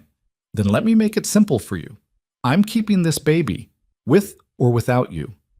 But if you choose to be part of its life, you don't get to do it halfway. No weekend visits, no guilt checks. Either you're in completely or you're out completely. That's not fair. Life isn't fair. You taught me that. She got back in her car. You have until the end of the week. After that, I'm making decisions without you. And Lucien, if you choose her over me, if you choose that dead marriage over our future, I meant what I said. Everyone will know exactly who you are. She drove away, leaving Lucien standing on the sidewalk, holding an ultrasound photo of a child he hadn't decided if he wanted. The front door opened. Marco stood there in pajamas, staring at his father with an expression Lucien couldn't read. Who was that? The kid asked. Lucien shoved the photo in his pocket. Nobody. Mom says she's your girlfriend. The word from his son's mouth felt obscene. She's not. It's complicated. Is she the reason you sent Mom that message? Christ, how much had Elena told him? Marco, is she? Yes. The kid nodded like this confirmed something he'd already suspected. Are you leaving us for her? No, I'm not leaving. You keep saying that, but you keep disappearing. Fair. God, it was fair. Lucien walked toward the house. Marco didn't move from the doorway, forcing his father to stop at the bottom of the steps. I know I haven't been here, Lucien said. I know I've let you down, but I'm trying to be better. Trying isn't good enough. Then what is? Being here. Actually being here. Marco's voice cracked. Mom's dying and you're out there with some other woman who's having your baby, and I'm supposed to just pretend like everything's normal? So Elena had told him everything. Or the kid had heard them fighting. Either way, there were no more secrets left to hide behind. I screwed up, Lucien said. I screwed up in ways I can't fix. But I'm here now and I'm trying to... You're here because you feel guilty, not because you want to be. There's a difference. The observation came from someone far older than 9. Lucien wondered when his son had become wise enough to see through every excuse adults made. You're right, he said. I am here because I feel guilty. But that doesn't mean I don't also want to be here. Prove it. How? Stay. Marco's eyes were wet now. Just stay. For one whole day. Don't leave. Don't take calls. Don't disappear. Just be here like a normal dad. One whole day. Such a simple request. Such an impossible commitment. Lucien thought about Vincent dying in a hospital bed. Thought about the Volkovs circling. Thought about Marcus and the crew waiting for orders. Thought about an empire that would burn if he wasn't there to hold it together. Then he looked at his son standing in the doorway, with tears streaming down his face, asking for something as basic as presents, and finally understood what Elena had been trying to tell him. The empire was already burning. He'd just been too blind to see it. Okay, Lucien said. I'll stay. Marco didn't believe him. Lucien could see it in the kid's face. But he stepped aside anyway, let his father into the house, and closed the door against the cold morning air. Well, the day passed in slow agony. Lucien turned off his phone at 7 in the morning and put it in a drawer. Spent the day trying to be present while every instinct screamed at him to check messages, make calls, solve problems. He made breakfast, burned the eggs, tried again. Marco taught him how to get the cheese melted properly. They ate together at the kitchen table while Elena watched from the couch, too tired to join them but present enough to witness. Afterward, Lucian helped Marco with homework. Math problems he barely understood. Reading comprehension about a book he'd never heard of. He felt useless, watching his son work through problems the kid already knew how to solve, realizing that Elena had been doing this alone for years. Around noon, Marco asked if they could shoot hoops in the driveway. The ball was flat. The net was torn. But they played anyway, and for 20 minutes Lucian forgot about Vincent and the Volkovs and Celine and ultrasounds and dying empires. For 20 minutes he was just a father playing basketball with his son. Then Elena started coughing again. Deep, rattling coughs that shook her whole body. Lucian rushed inside, found her doubled over on the couch, unable to breathe. Marco stood frozen in the doorway, terror written across his face. "Call 911, Lucian said. "What?" "Marco, call 911 right now." The kid ran for the phone.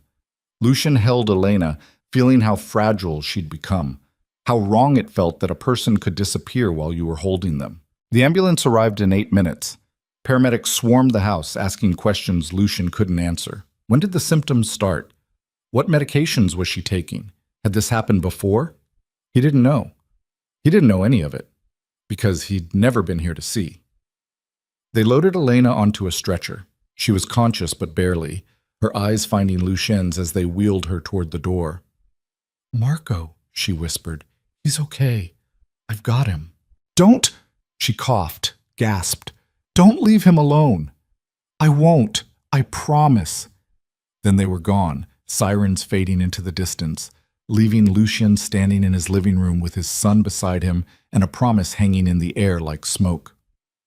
Marco grabbed his hand, small fingers gripping tight. Is she going to die?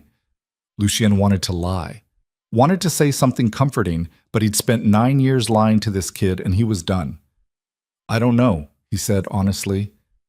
Maybe. I don't want her to. Me neither. They stood there holding hands in the wreckage of a normal day that had imploded, and Lucien felt something shift inside him, something fundamental, a decision being made without his permission by some part of him that was tired of running. His phone buzzed in the drawer where he'd hidden it. Once. Twice. 20 times. Then it started ringing, over and over, emergency pattern, the kind that meant the world was burning and someone needed the king to fix it. Lucien didn't move. Marco looked up at him. Your phone. I know. Aren't you going to answer it? Lucien squeezed his son's hand. No. What if it's important? You're more important. The kid's eyes widened slightly, like he'd heard the words but couldn't quite believe them. The phone kept ringing, and Lucien kept standing there, holding his son's hand, choosing for the first time in years to let something burn rather than abandoning the person right in front of him. Like, they drove to the hospital together. Same place as before. Same emergency room. Different crisis. Elena was stable by the time they arrived. The doctor said it was acute respiratory distress, triggered by stress and the progression of her illness. They'd given her oxygen, stabilized her breathing, moved her to a private room for observation. Lucien and Marco sat beside her bed while machines beeped and nurses came and went with practiced efficiency. Elena looked at Lucien with eyes that had seen too much. Your phone has been ringing for 2 hours. I know. You should answer it. No. Lucien, I made a promise to Marco. I'm keeping it. Something flickered across Elena's face. Surprise, maybe, or hope, or the beginning of trust that had been dead so long she'd forgotten what it felt like. Thank you, she said quietly. Marco had fallen asleep in the chair beside the bed, exhausted from fear. Lucien watched his son breathe, thinking about all the moments like this he'd missed. All the nights Elena had sat alone in hospitals or houses or anywhere else while their child slept, and the world kept turning, and Lucien was nowhere to be found.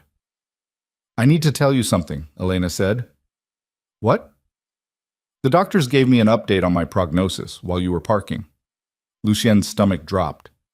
And? 3 months. Maybe 4 if I'm lucky. The cancer's spreading faster than they hoped. 3 months. 90 days. Less time than most people spent planning a vacation. There has to be something they can do, Lucian said. There isn't. We've tried everything. Now it's just… She stopped, gathered herself. Now it's just about making the time count. Elena, I need you to promise me something. Anything. Don't make Marco watch me die slowly. When it gets bad, when I can't function anymore, I want to go somewhere. Hospice. Somewhere professionals can manage the pain. I don't want his last memories of me to be… Her voice broke. I don't want him to see me like that.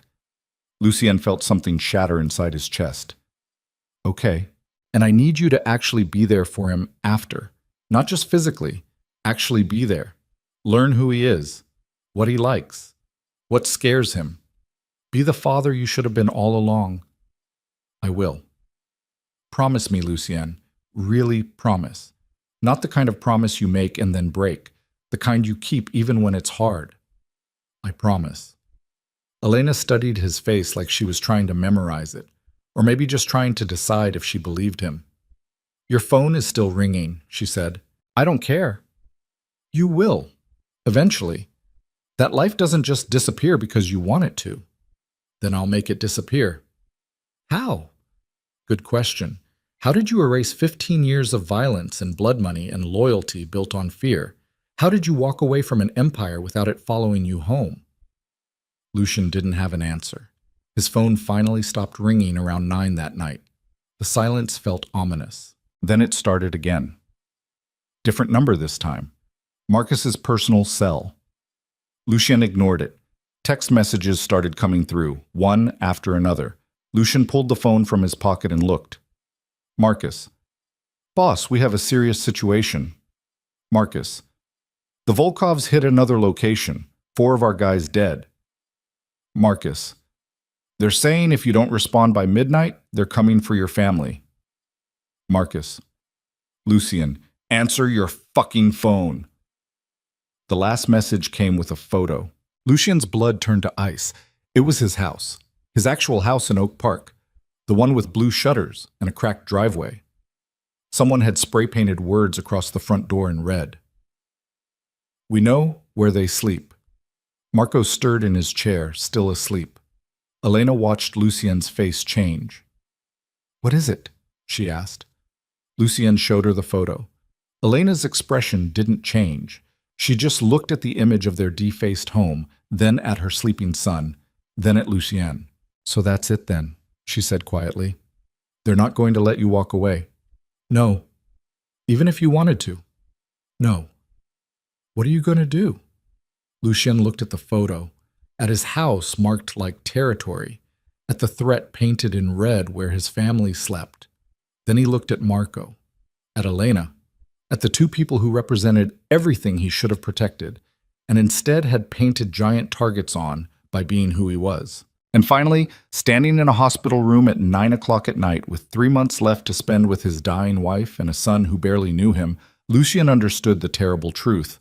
There was no walking away. There was no redemption arc. There was no version of this story where he got to be both Lucien Virelli, the crime boss, and Lucien Virelli, the family man.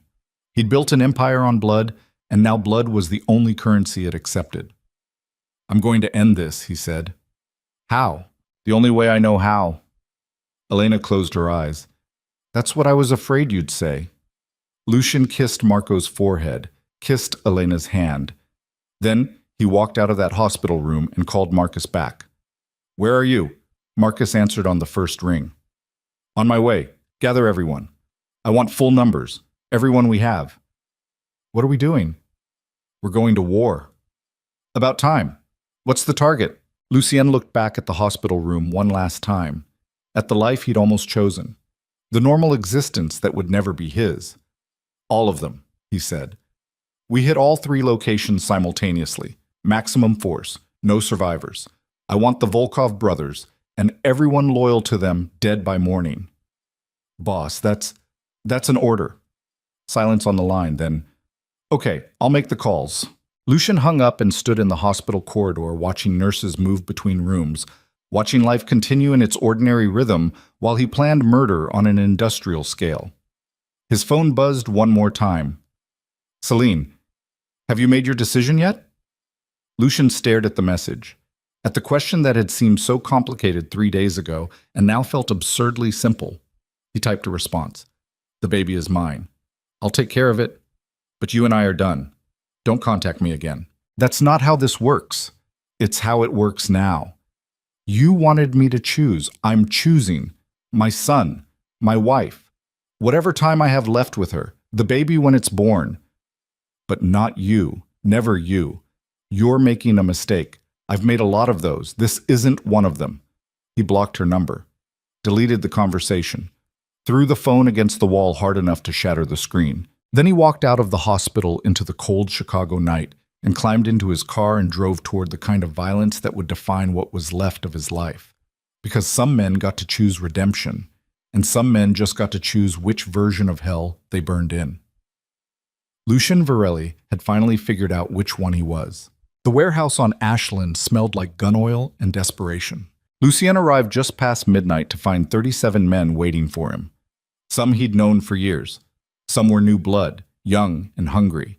The kind who'd heard stories about Lucian Varelli and wanted to prove themselves worthy of standing beside a legend. They stood in clusters under flickering industrial lights, cleaning weapons, checking ammunition, smoking cigarettes with hands that trembled slightly despite their attempts to look calm. Marcus met him at the door.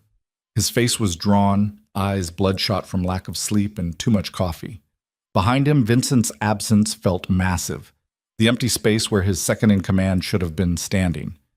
Everyone's here, Marcus said. We've got the layouts for all 3 locations, entry points mapped, escape routes planned. We're ready. Lucien looked past him at the assembled crew. Killers. Thieves. Men who'd chosen this life for 1,000 different reasons and now found themselves preparing to commit mass murder because their boss had painted a target on their backs by loving the wrong woman.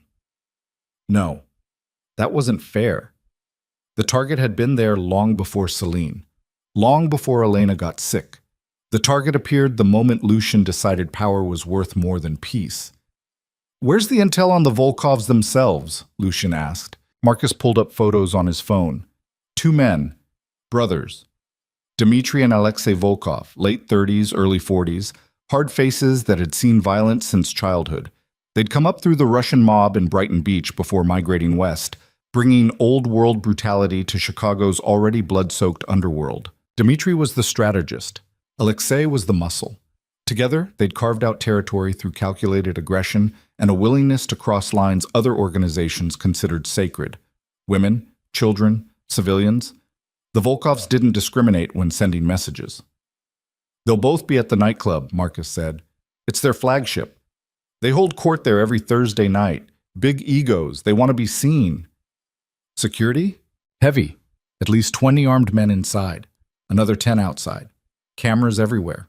Multiple exits. It's a fortress. Good. Fortresses trap the people inside as much as they keep people out. Marcus studied him. You're really doing this. Full assault. No subtlety. They threatened my family. They spray-painted my house. They killed Sal and put Vincent in a coma. Lucian's voice came out cold, flat. Yeah, I'm really doing this. There's going to be collateral damage. Civilians, maybe cops. This isn't some back alley hit we can sweep under the rug. I know. And you're okay with that? Lucien thought about Elena lying in a hospital bed with 3 months to live, thought about Marco asking if his mother was going to die, thought about the life he'd tried to build in the last 72 hours, the normal existence that had been ripped away the moment the Volkovs decided to make this personal. No, he said honestly, I'm not okay with any of it, but I'm out of options. Marcus nodded slowly. Then he raised his voice so the entire warehouse could hear. Listen up. Boss wants to talk. The conversations died. Cigarettes got crushed under boots. Everyone turned toward Lucien with expressions that mixed fear and anticipation. Lucien climbed onto a loading platform so they could all see him, looked at the faces staring back. Some of these men wouldn't survive the night. They all knew it. The question was whether they'd die for something that mattered or just because their boss's pride demanded blood. The Volkovs think we're weak, Lucien said. His voice echoed in the cavernous space. They think because I've been absent the last few days, because I didn't respond immediately to their provocations, that this organization is vulnerable, that you're vulnerable. Heads shook. Muttered disagreements rippled through the crowd. They're wrong, but they won't know they're wrong until we show them. Lucian paused. Tonight, we hit all three of their locations simultaneously. We go in hard, we go in fast, and we don't leave until the Volkov brothers and everyone loyal to them is dead. Someone in the back shouted agreement. Others joined in. The energy in the room shifted, fear transmuting into something more dangerous. Anticipation. Some of you won't make it home, Lucian continued, his voice cutting through the noise. That's the truth. This isn't going to be clean, but the men who do survive will be remembered. Your families will be taken care of. Your sacrifices will mean something. More shouts, fists raised, the kind of pre-battle fervor that men worked themselves into before doing things that would haunt them forever. Lucian let it build for a moment, then raised his hand for silence. One more thing. If any of you want out, now's the time. Walk away. No judgment. No consequences. This is bigger than a turf war. This is existential. So if you're not ready to die tonight, leave. No one moved. Lucian had expected that. Loyalty built on fear and money rarely broke until after the shooting started. Good. Marcus has your assignments. We move in 1 hour. He climbed down from the platform and walked toward the back office, away from the preparation, needing a moment alone before leading men to their deaths. The office was small and cramped, filled with file boxes and a desk that hadn't been cleaned in months. Lucian closed the door and leaned against it, feeling the weight of what he was about to do settle into his bones. His phone sat in pieces on the desk where he'd thrown it earlier. Shattered screen, broken case, but somehow still functional. It buzzed once. Notification from a number he didn't recognize. Lucian almost ignored it. Then curiosity won. He picked up the largest piece and squinted at the fractured display. The message was from Elena. She must have used a nurse's phone. Marco keeps asking when you're coming back. I don't know what to tell him anymore. I don't even know if you're coming back. The words hit like bullets. Lucian typed a response with hands that shook. The broken screen made it difficult, but he managed. I'm coming back, I promise. Just need to handle something first. What are you handling? The people who threatened you and Marco. Long pause. Then, by handling you mean killing, not a question. Elena knew him too well. Yes. How many people are you about to kill tonight, Lucian? He didn't answer, couldn't answer, because the honest number would destroy whatever fragile trust they'd rebuilt in the last 3 days. That many. Elena's response came through after a full minute of silence. And you think that makes us safer? You think murdering your way through Chicago's underworld protects your son? It protects him from people who spray paint threats on our door. No. It creates more enemies. More people who want revenge. More targets on his back. You're not protecting him. You're guaranteeing he'll never be safe. Then what do you want me to do? Just let them come for us? Let them kill our son because I was too much of a coward to respond? I want you to walk away from all of it. Disappear. Take Marco somewhere far from Chicago and this life and let the empire burn without you. I can't. You mean you won't? Same thing. No, it's really not. Lucian stared at the broken screen, at his dying wife's words cutting through every excuse he'd built. If you do this tonight, Elena typed, if you go through with whatever you're planning, don't come back to the hospital. I don't want Marco seeing you covered in blood. I don't want him knowing what you are. What I am is trying to protect you. What you are is a killer. And killers don't get to pretend they're heroes just because they love their families. The message felt like a knife between the ribs. Lucian wanted to argue, wanted to explain that sometimes violence was the only language the world understood. But standing in a warehouse surrounded by armed men preparing for mass murder, he couldn't find words that didn't sound hollow. I love you, he typed. Both of you. Everything I'm doing is because I love you. The response took so long he thought maybe Elena had given up. Then finally, I know, that's what makes it so tragic. Then nothing. No more messages. Just silence. Lucien set down the phone and sat in the dark office listening to his crew prepare for war and wondering when love had become indistinguishable from destruction. Tick. They moved out at 1:30 in the morning. 3 teams. 12 men each. Marcus led the assault on the shipping facility near O'Hare. Another lieutenant Lucien barely knew took the restaurant in Bucktown. Lucien kept the nightclub for himself. River North, heart of the Volkovs' operation, where the brothers would be holding court, surrounded by loyal soldiers and civilian shields they wouldn't hesitate to use. The drive took 20 minutes through empty streets slick with rain that had started falling again. Chicago at night looked like a different city, neon bleeding into puddles, steam rising from grates, homeless people huddled in doorways watching expensive cars pass without hope of intervention.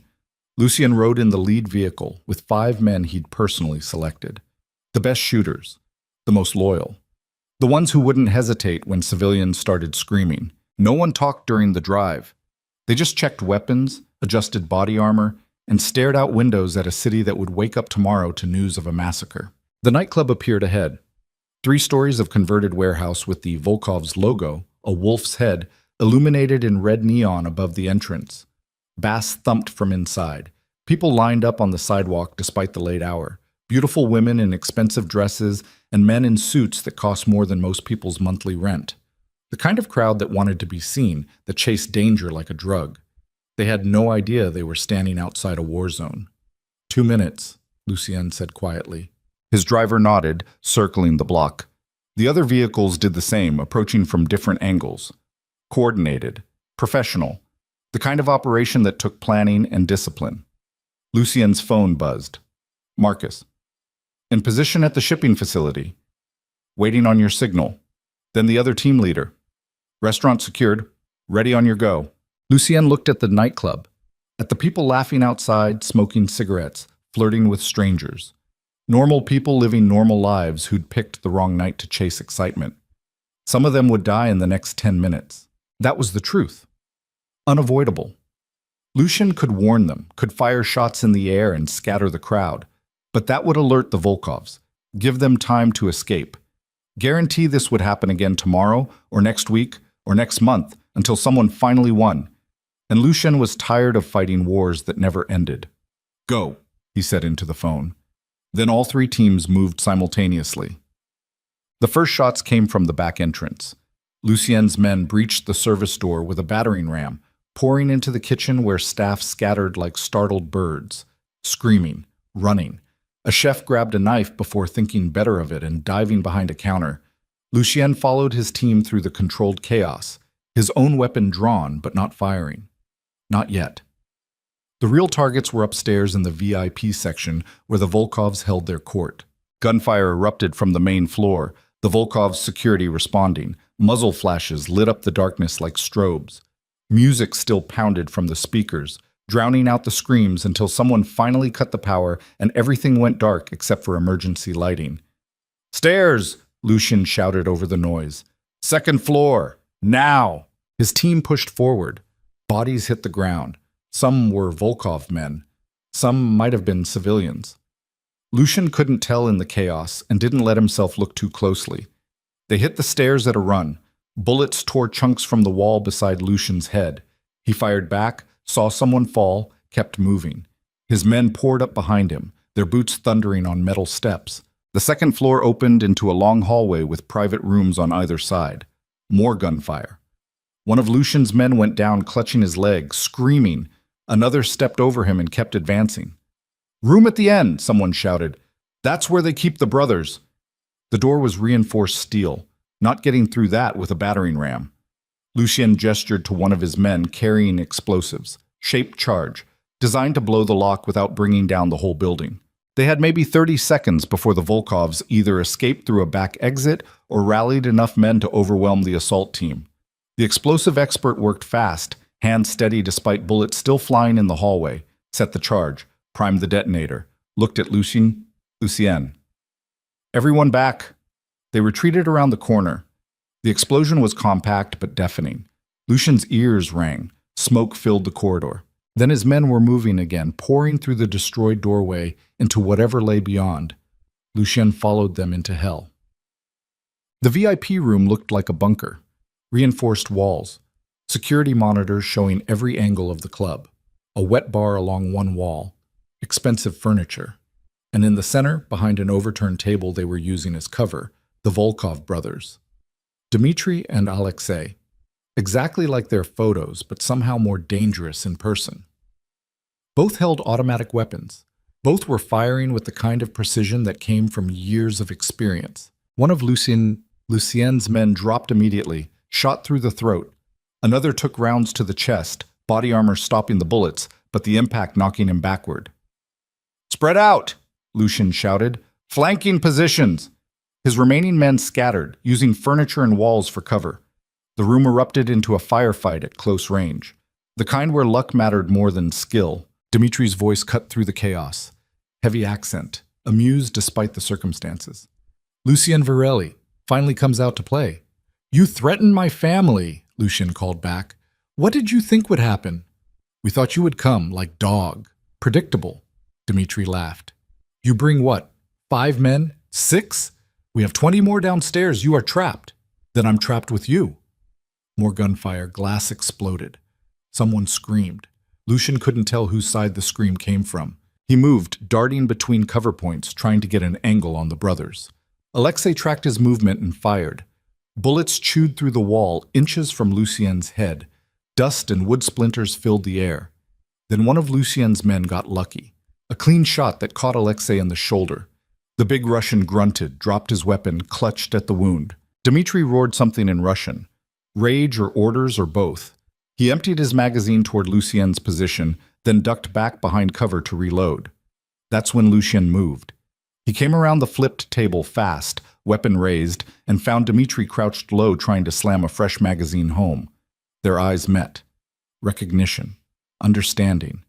The moment before death that both men had seen 1,000 times in other people's faces.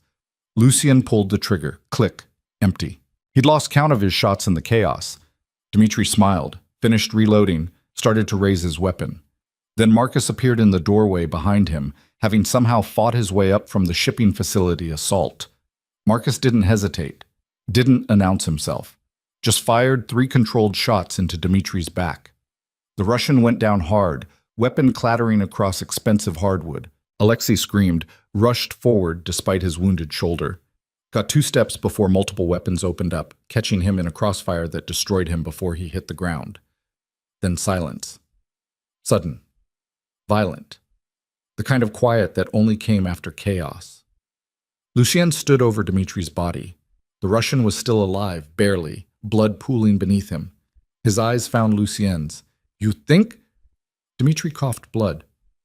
"You think this ends here?" "Yeah, I do it." "You're wrong. You kill us. Someone else takes our place. Then someone else. Then someone else." More coughing. "This life you chose.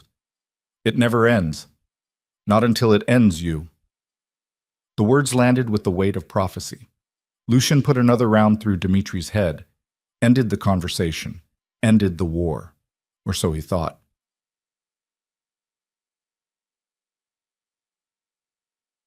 The problem with simultaneous assaults is they don't always go according to plan. Lucien learned this when his phone started blowing up during the drive back to the warehouse. Calls, texts, frantic messages from the team leaders he'd sent to the other 2 locations. The shipping facility operation had succeeded. Marcus and his men had eliminated the Volkov's presence there with minimal casualties. Clean, professional, exactly as planned. The restaurant was a different story. Cops showed up mid-assault, the team leader texted. Had to abort. 3 of our guys arrested, 2 wounded, target escaped. Lucien stared at the message, his blood running cold. "Stop the car." His driver pulled over. Rain hammered the windshield. The city lights blurred into abstract patterns. "What's wrong?" one of his men asked. Lucien called the team leader. The man answered on the first ring, breathing hard, background noise suggesting he was running. "What happened?" "I don't know, boss. We went in clean. 30 seconds later, cop cars everywhere, like they were waiting for us." "How many officers?" "At least a dozen. Full tactical response. Someone tipped them off." Someone tipped them off. The words echoed in Lucien's skull. Someone in his organization had betrayed him, sold him out to either the cops or to someone who wanted to see the operation fail. "Where are you now?" "Hiding. 3 blocks south. I can see the restaurant. Cops are still processing the scene. They got our guys in custody. Boss, they're gonna talk." You know they're going to talk. Lucian did know. Put enough pressure on anyone and they broke. His arrested men would give names, locations, details about the entire organization. The empire he'd spent 15 years building would collapse in interrogation rooms over the next 72 hours. Disappear, Lucian said. Don't go home. Don't contact anyone. Just vanish until I figure out what's happening. Boss, that's an order. He hung up. Sat in the car listening to rain drum against metal and glass. We compromised? Marcus asked. He'd driven back separately, but now sat in the back seat looking grim. Yeah, we're compromised. How bad? 3 arrests. Maybe more if the cops are smart enough to track the others down. Plus, whoever tipped them off is still inside our organization. Lucien rubbed his face. We need to disappear the evidence, clean the warehouse, scatter the crew, assume the feds are coming. And then what? Good question. Then what? With the Volkovs dead, Lucien had eliminated the immediate threat. But he'd also just committed mass murder in front of dozens of witnesses. The cops had 3 of his men who would eventually talk. And somewhere in his organization, a traitor was feeding information to people who wanted him destroyed. The empire was burning exactly like Elena said it would. Then I go home, Lucien said quietly. Marcus stared at him. Home? Boss, we're in the middle of a crisis. We need you coordinating damage control, managing the crew, preparing for... You manage it. You're second in command now that Vincent's gone. I can't just... You can, and you will. Lucien's voice came out harder than he intended. I'm done, Marcus, with all of it. The wars, the violence, the constant fighting to hold on to something that was never worth having in the first place. You're walking away after everything we just did? I'm walking away because of everything we just did. Marcus's expression shifted from confusion to something colder. Calculation, the look of a man realizing his boss might be broken beyond repair. What about the rest of us? Marcus asked. The guys who just risked their lives for you, the families of the men who died tonight? You're just going to abandon them? No. I'll make sure everyone's taken care of, money, lawyers, whatever they need, but I'm not leading anymore. This organization needs someone whose whole life isn't falling apart. Lucien, I have 3 months left with my wife before she dies. I have a son who barely knows me. He stopped. Thought about Celine and the ultrasound photo and the child that would be born into this mess. I have things I need to fix while I still can. Marcus leaned back, looked at Lucien like he was seeing him for the first time. You know this makes you look weak. I don't care. You should. Weakness in our world gets people killed. People got killed tonight because I was strong, because I responded to a threat with overwhelming violence like everyone expected. And you know what I have to show for it? 2 dead Russians and a bunch of witnesses who'll testify I ordered a massacre. We knew the risks. Maybe. But I'm tired of risking other people's lives for my pride. The car fell silent. Outside, the city continued its indifferent march toward morning. Soon, the sun would rise on a Chicago that would wake to news of gang violence, bodies, arrests, the kind of story that made headlines for a day before everyone moved on. But the people who died tonight wouldn't move on. Their families wouldn't move on, and Lucien would carry their ghosts for whatever time he had left. Drive me to the hospital, he told his driver. Which one? Mercy, where my wife is. Marcus grabbed his arm. You can't just leave. Not now. Not like this. Watch me. Lucien, I'm serious. You disappear right now. The whole organization fractures. We need leadership. You need someone who gives a damn about staying alive long enough to see tomorrow. Lucien pulled his arm free. That's not me anymore. Maybe it never was. He opened the car door. Rain soaked him immediately. Didn't matter. Nothing mattered except getting back to the hospital. Back to Elena. Back to Marco. Back to the people who'd loved him before he became a king. If you walk away now, Marcus called after him, I can't protect you. None of us can. You'll be on your own. Lucien stopped, turned back. I've been on my own this whole time. I just didn't realize it. Then he walked into the rain, leaving his crew and his empire and his identity behind. The hospital was quiet at 3 a.m. Lucien entered through the emergency room, dripping wet, probably looking like hell. The night nurse recognized him, same one from before, and her expression shifted from neutral to concerned. Mr. Varelli, Is everything okay? I need to see my wife, Elena Varelli, 4th floor. Visiting hours? I don't care about visiting hours. Something in his voice made her step back. Maybe she saw the violence still clinging to him. Maybe she just recognized a man who'd crossed some threshold and couldn't be reasoned with. 4th floor, she repeated quietly. Room 412. Lucian took the stairs 2 at a time. His legs burned. His lungs screamed. Adrenaline from the nightclub was fading, leaving behind exhaustion and something that felt like grief. He'd killed tonight, personally. Put bullets in men who'd probably had families of their own. Dmitri and Alexei might have been monsters, but monsters were still human, and Lucien had ended them without hesitation. Room 412 appeared ahead. The door was closed. Through the small window, Lucien could see Elena sleeping, machines breathing beside her in rhythm. Marco was curled in a chair beside the bed, using his jacket as a blanket. Lucien stood outside looking at them through glass. His family. The 2 people he'd spent years failing, and now here he was, covered in invisible blood, wanting to walk back into their lives like he hadn't just committed mass murder 3 miles away.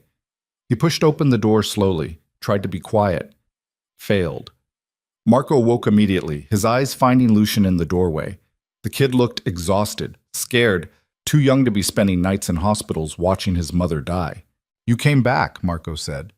Not a question. Not quite relief, just observation. I promised I would. You also promised you'd stay gone just a few hours. Fair. It had been almost 5 hours since Lucien left, 5 hours that felt like a lifetime. Elena stirred, opened her eyes, saw Lucien standing there, and something complicated crossed her face. Relief mixed with disappointment, mixed with resignation. It's done? She asked quietly. Lucien nodded. How many? I don't know. At least a dozen.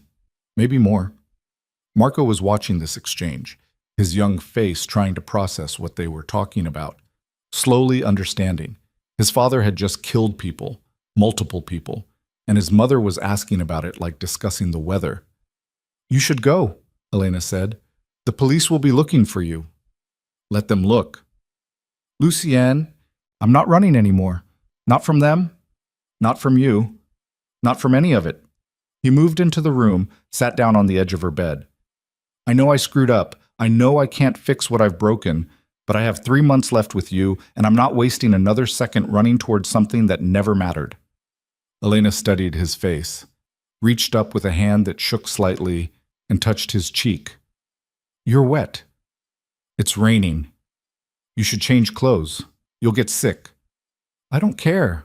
I do. Such simple concern. After everything. After the betrayal and the lies and the violence, Elena still cared if he caught a cold. Lucien felt something crack inside his chest. Not break. Crack. The way ice cracks before it melts. I'm sorry, he whispered. For all of it. For being the kind of man who destroys everything he touches. I know. I don't know how to be different. Then learn. She squeezed his hand. You have 3 months. Start now. Marco spoke up from his chair. Are the police really coming? Both parents looked at him. Their son, 9 years old and already fluent in the language of crime and consequence. Maybe, Lucien said honestly. Probably. What happens if they catch you? I go to prison. For how long? A long time. Maybe forever. Marco processed this. Then, good. The word hit like a slap. Marco, Elena started. No. The kid stood up, his small fists clenched. He deserves it. He spent his whole life choosing everything else over us. Over you. And now Mom's dying and he thinks he can just come back and everything's okay because he says sorry. But it's not okay. None of this is okay. Lucien wanted to argue, wanted to defend himself, but every word Marco spoke was true. You're right, he said quietly. I do deserve it. Then why are you here? Why didn't you just let the police catch you somewhere else? Why come back and make us watch? Good question. Why had Lucien come back? Guilt? Love? Some desperate need for absolution he didn't deserve? Because I wanted to see your mother, he said.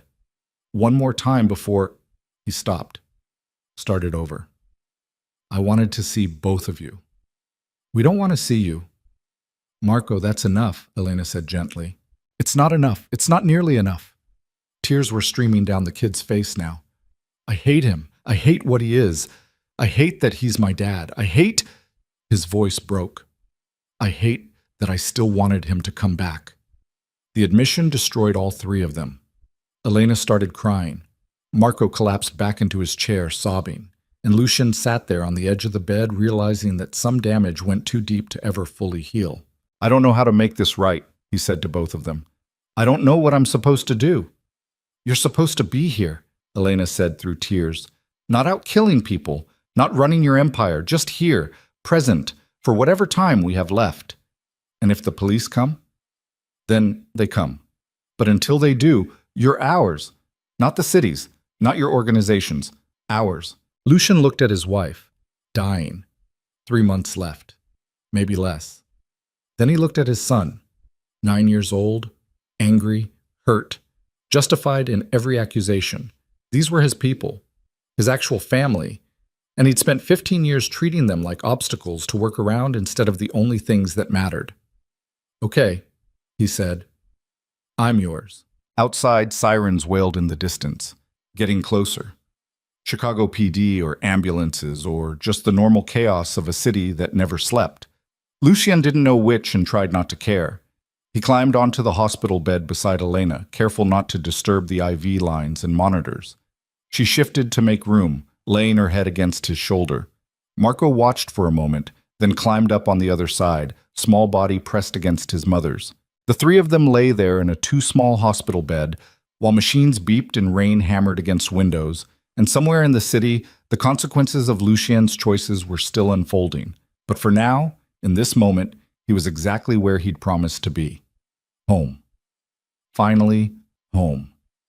Even if it was 15 years too late and 3 months too short and surrounded by the ghosts of everyone he'd failed along the way. The sirens got louder. Then they passed, kept going. Not for him. Not yet. Lucien closed his eyes and let himself believe that maybe, just maybe, he'd get a few more hours before the world came for him. A few more hours to be a husband, a father, a man, before becoming a prisoner or a corpse, whichever came first. Morning came gray and unforgiving. Lucien woke to find Elena already awake, watching him with eyes that had seen too much and somehow still held tenderness. Marco had shifted in his sleep, small body pressed against his mother's side, one hand clutching the hospital blanket like a lifeline. What time is it? Lucien whispered. Almost 6. You slept for 2 hours. 2 hours. It felt like minutes, or years.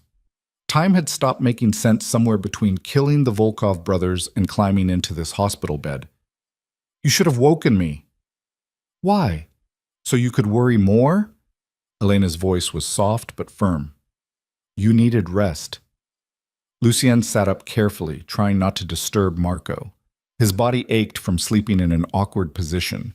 His clothes were still damp from the rain, and underneath it all, exhaustion sat heavy in his bones like lead. The police didn't come, he said. Not yet. They will. Probably. Elena said it with such calm acceptance that Lucien wondered if she'd already made peace with what came next. Prison. Trials. His name dragged through newspapers while she fought cancer alone, and Marco grew up visiting his father through bulletproof glass. I'm sorry, he said for the 1000th time. I know. Stop apologizing and start being present. Present. Such a simple concept. Such an impossible ask for someone who'd spent 15 years existing everywhere except the places that mattered. A nurse entered to check Elena's vitals. Professional. Efficient. She barely glanced at Lucien and Marco crowded onto the bed. Either she didn't care or had seen enough strange family configurations to stop judging. How's the pain? The nurse asked Elena. Manageable. On a scale of 1 to 10? 7, maybe 8. The nurse made notes, adjusted the IV drip. I'll let the doctor know. He'll probably increase your medication. After she left, Lucien studied Elena's face. The tightness around her eyes, The way she held herself too still, like movement might shatter something fragile. "You're lying," he said, "about the pain." "It's fine." "Elena, I said it's fine." Sharper now, then softer. "I don't want to spend whatever time we have left talking about my pain. There are more important things." "Like what?" "Like Marco, like what happens to him when I'm gone." The words hung in the air between them. "When I'm gone." Not if. When. The certainty of death had stopped being something to avoid acknowledging and become just another fact to plan around. Marco stirred, opened his eyes, saw his parents watching him. "What?" "Nothing, baby," Elena said. "Go back to sleep. I'm not tired anymore." The kid sat up, hair sticking in every direction, his face still puffy from crying last night. He looked at Lucien with an expression that mixed wariness and something else. Not quite forgiveness, but maybe the beginning of whatever came before forgiveness. "I'm hungry," Marco said. Such a normal statement, such a normal need. After everything, the violence, the tears, the confessions, a 9-year-old boy was hungry. "I'll get you something," Lucien said, standing. "What do you want?" "Pancakes. Hospital cafeteria doesn't open until 7. "Then I'll wait." Lucien looked at Elena. She nodded slightly. Permission or encouragement or just acknowledgement that this was what fathers did. They fed their children. Basic. Essential. "I'll be back in an hour," Lucien said. "With pancakes." He left before either of them could respond, stepping into the hospital corridor and immediately feeling exposed. Every nurse, every doctor, every security guard who passed could be the one who recognized him, who'd seen the news reports about the nightclub, who'd put together that Lucien Virelli was wanted for questioning in connection with multiple homicides. But no one stopped him. No one even looked twice. He was just another exhausted family member haunting hospital hallways at dawn, waiting for bad news or miracles. The parking lot was mostly empty. Lucien's Ferrari sat where he'd left it 5 hours ago, already accumulating a parking ticket. He grabbed it without reading it and climbed behind the wheel. His phone was still in pieces on the passenger seat. He collected the fragments, tried to power it on. The screen flickered, showing 37 missed calls and twice that many text messages before dying completely. Lucien threw it in the glove compartment and started the engine. He needed to think. Needed to plan. The Volkovs were dead, but the consequences of killing them were just beginning. His organization was compromised. 3 of his men were in custody. And somewhere out there, a traitor who tipped off the police about the restaurant assault was still feeding information to people who wanted him destroyed. The smart move would be to run, take Elena and Marco somewhere far from Chicago, disappear into a new life under a new name. He had enough money hidden in offshore accounts to support them comfortably, enough connections to arrange documents. But running meant Elena died in some unfamiliar place surrounded by strangers. It meant Marco grew up disconnected from everything he knew. And it meant Lucien spent whatever time he had left looking over his shoulder, waiting for the past to catch up. No. Running wasn't the answer. So what was? Lucien drove through empty streets, watching Chicago wake up around him. Delivery trucks making early rounds, joggers braving the cold, coffee shops turning on their lights. The city moved forward like nothing had changed, indifferent to the violence that had reshaped its underworld the night before. He stopped at a diner near Millennium Park. Small place. Decades old. The kind with cracked vinyl booths and coffee that tasted like it had been brewing since the previous century. A waitress appeared immediately. Late 50s, kind eyes, the exhausted competence of someone who'd been working the morning shift for longer than Lucien had been alive. "What can I get you, honey?" "Coffee, black, and 3 orders of pancakes to go." "That all?" "Yeah." She studied him for a moment. "You okay?" The question surprised him. "Why?" "You look like you haven't slept in a week, and you're shaking." Lucien looked at his hands. She was right, trembling slightly, adrenaline crash mixing with exhaustion, and something that might have been the first stages of a breakdown. "I'm fine," he lied. "Uh-huh." The waitress didn't believe him but wrote down his order anyway. "Pancakes will be ready in 10 minutes. She walked away, leaving Lucien alone in a booth by the window. Outside, the sun was trying to break through clouds without much success. Rain had stopped, but everything still looked wet and gray. His reflection stared back at him from the window. Lucien barely recognized the man looking back, dark circles under his eyes, 2 days of stubble, lines in his face that hadn't been there a week ago. This was what rock bottom looked like. The waitress returned with coffee, set it down along with cream and sugar Lucien hadn't asked for. "On the house," she said. You look like you need it." "Thank you." "You got family in the hospital?" Lucien wondered how she knew, then realized he was still wearing yesterday's clothes, still damp from rain, sitting in a diner at 6:30 in the morning ordering takeout pancakes. Not hard to piece together. "My wife," he said. "She's sick." "I'm sorry." The waitress's expression softened with genuine sympathy. "How's she doing?" "Dying." The blunt honesty surprised both of them. Lucien hadn't meant to say it like that, but there it was, the truth stripped of euphemism or hope. "That's hard," the waitress said quietly. "Real hard. You holding up okay?" "No." "Yeah, most people don't." She paused. "You got kids?" "A son, 9 years old." "Then you got something to fight for. Hold on to that when everything else falls apart." She walked away before Lucien could respond, disappearing into the kitchen. He sat there drinking terrible coffee and thinking about her words. You got something to fight for. Did he? Or had he destroyed that too? His pancakes arrived in a paper bag still warm. Lucien paid cash, left a tip that was probably too large, and drove back toward the hospital. Halfway there, his broken phone somehow managed to ring. One last gasp of life before dying permanently. Lucien almost ignored it. Then curiosity won. He pulled over, dug the phone from the glove compartment, answered without checking who was calling. "Yeah." "Lucien." Marcus's voice, strained, urgent. "Where are you?" "Picking up breakfast. What's wrong?" "Everything's wrong. The feds raided the warehouse an hour ago, arrested 12 guys, seized weapons, money, records. They're tearing apart the entire organization." Lucien's stomach dropped. "How?" "The 3 guys the cops picked up at the restaurant last night. They talked, gave up everything, locations, names, operations. Boss, we're done. The empire's collapsing." The empire's collapsing. The words should have devastated him. Instead, Lucien felt something unexpected. Relief. "Let it collapse," he said quietly. Silence on the line. Then, "What?" "I said let it collapse. I'm done, Marcus. With all of it." "You can't just—" "Lucien, they're coming for you specifically. The guys we arrested are saying you ordered the nightclub assault.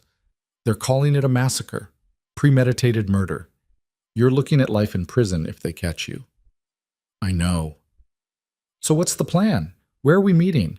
How are we getting you out of the city?" "We're not. I'm staying. That's suicide."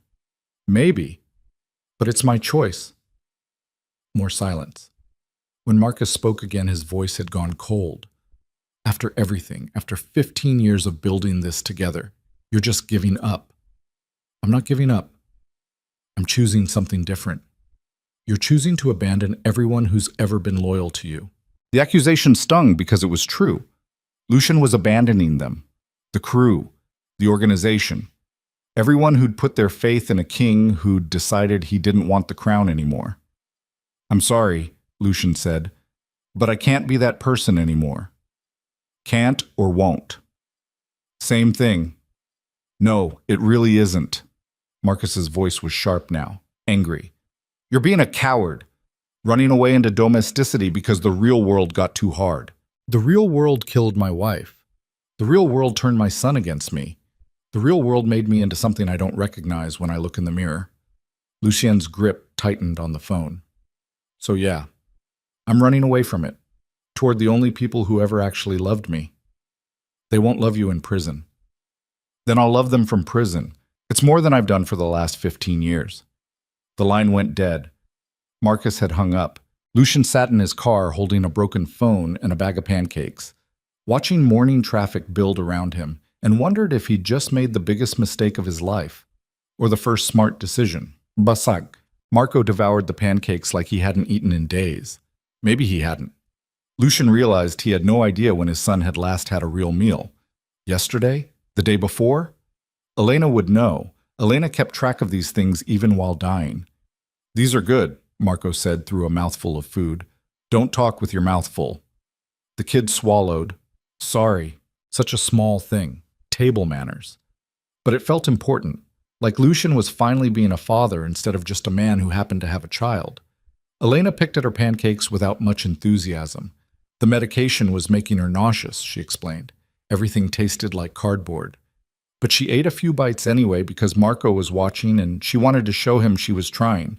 They sat together in the hospital room sharing breakfast like a normal family, like they did this every day instead of it being maybe the third time in 9 years they'd eaten a meal together without Lucien's phone interrupting. I need to tell you something, Lucien said when Marco had finished eating. The kid looked up, syrup on his chin. What? The police are probably going to arrest me soon. Maybe today, maybe tomorrow, but soon. Marco nodded like he'd expected this. Because of what you did last night. Yeah, because of that. Are you scared?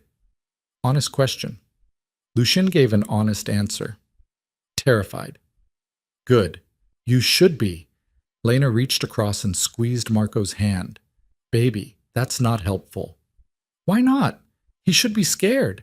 He did bad things. Bad things have consequences. You're right, Lucien said. They do, and I'm going to face those consequences. But before I do, I need to make sure you and your mom are taken care of. We don't need you to take care of us. I know. You've been taking care of yourselves while I was busy being important, but I'm asking anyway. Please let me do this one thing right. Marco studied him with eyes too old for 9. Finally, what do you want to do? I want to make sure you have enough money, that the house is paid off, that there's a trust fund for college, that when your mom to... He stopped, started over. That when it's just you, you're not alone. I'll be alone either way. You'll be in prison. Maybe, but I'll still be your father, and fathers take care of their kids even when they can't be there. That's what you've been doing my whole life. The observation landed like a knife. Lucien had no defense. It was exactly what he'd been doing, taking care of his family from a distance while calling it love. You're right again, Lucien said, but I'm asking for a chance to be better, even if it's just for a little while. Marco looked at his mother. Elena nodded slightly. Permission or encouragement or just acknowledgement that sometimes you had to let people try, even when they'd already proven they'd fail. Okay, Marco said finally. But when you go to prison, I'm not visiting. I don't want to see you in there. The words cut deeper than any knife. But Lucien nodded. Okay. And you can't call me all the time trying to be my dad from jail. I don't want that. Okay. And when you get out, if you get out, you can't just show up expecting things to be normal. You have to earn it. I will. I promise. Marco held his gaze for a long moment. Then he stood up, walked over to where Lucien sat, and hugged him. Just hugged him. No words. Just a 9-year-old boy who was angry and hurt and terrified his father was going to disappear forever, trying to say goodbye in the only way he knew how. Lucien held his son and felt something inside him finally break completely. Not crack. Break. Shatter into pieces that would never fit back together the same way. I love you, he whispered into Marco's hair. I'm sorry I didn't show it better. Marco didn't respond, just held on tighter for a few more seconds before pulling away and climbing back onto the bed beside his mother. Elena was crying, silent tears streaming down her face. She reached for Lucien's hand and squeezed. Thank you, she said quietly. For what? For being here. Finally being here. Before Lucien could respond, the door opened. A doctor entered. Different one from yesterday. Older. Carrying a tablet and wearing the expression medical professionals developed when they had bad news to deliver. Mrs. Varelli, Mr. Varelli, I need to speak with you about Elena's latest test results. The room went cold. Marco, baby, can you go to the vending machine and get yourself a snack? Elena said, her voice steady despite the fear in her eyes. I want to stay. Please. Something in her tone made the kid nod. He climbed off the bed, took the $5 bill Lucien handed him, and left the room. The door closed with a soft click. The doctor pulled up a chair, set his tablet on the bedside table. The cancer has progressed significantly faster than we anticipated. The stress from recent events likely accelerated the spread. Lucien's chest tightened, How much faster? We were estimating 3 to 4 months. Based on the current imaging, I'd say we're looking at weeks now. Maybe a month if we're fortunate. The world tilted. Weeks. Not months. Weeks. Elena took the news with the same calm she'd shown about everything else, like she'd been preparing for this moment long before the doctor confirmed it. How long until I can't take care of myself anymore, she asked. That's difficult to predict. The disease affects everyone differently. But realistically, you probably have 2, maybe 3 weeks of relative functionality. After that, you'll need full-time care. Hospice? I'd recommend it, yes. They can manage pain more effectively than we can here, and it'll be more comfortable for you, for your family. Elena nodded, absorbing information, planning, already 3 steps ahead the way she always was. Thank you, doctor, she said. Can you give us a few minutes? Of course. I'll have a nurse bring in some information about hospice facilities in the area. He stood, paused at the door. I'm very sorry. I wish I had better news. Then he was gone, leaving Lucien and Elena alone with the reality that had just cut their remaining time in half. Weeks, Lucien said. His voice came out hollow. We have weeks. I know. That's not enough. That's nowhere near enough. It's what we have. Elena said it with such finality that Lucien couldn't argue. She was right. They could rage against the unfairness, or they could use what little time remained. What do you want to do? He asked. I want to go home. The doctor said you'll need care. Then we'll get care. Hospice can come to the house, can't they? Yeah, they can. Good. I want to die in our bed, in our house, with my family around me, not in some sterile room surrounded by machines. Lucien thought about the house in Oak Park, blue shutters, cracked driveway, the bedroom they'd shared when they were young and hopeful and believed they could build something beautiful together. Okay, he said, we'll take you home. Today. Elena, you're not strong enough to… Today, Lucien, I don't have time to wait until I'm strong enough. I'll never be strong enough again. The truth of it silenced him. Marco returned carrying a candy bar and a soda. He looked between his parents, reading the tension in the room. What happened? We're going home, Elena said. All of us. Today. The kid's face lit up with something that might have been hope. Really? Really? For how long? Elena and Lucien exchanged a look, the kind of wordless communication that happened between people who'd known each other half their lives. For as long as we need to, Elena said carefully. It's time we all stopped running and just be together. Marco didn't fully understand what she meant. Lucien could see the confusion in his eyes. But the kid was smart enough to know when not to push for details. Can we watch movies? Marco asked. Like a real family? Yeah, baby. We can watch movies. And play board games? If you want. And Dad stays? He doesn't leave for work? Elena looked at Lucien. The question hung in the air between them. Could Lucien stay? Could he resist the pull of his crumbling empire long enough to be present for his dying wife and frightened son? I stay, Lucien said. No matter what. Even when the police come. Even when everything falls apart. I stay. Marco studied him like he was trying to determine if his father was lying. Finally, he nodded. Okay, then let's go home. They discharged Elena against medical advice. The doctor argued. The nurses warned about complications. But Elena was adamant, and Lucien signed whatever papers they needed to make it official. By noon, they were loaded into Lucien's Ferrari. Elena in the passenger seat reclined as far back as it would go.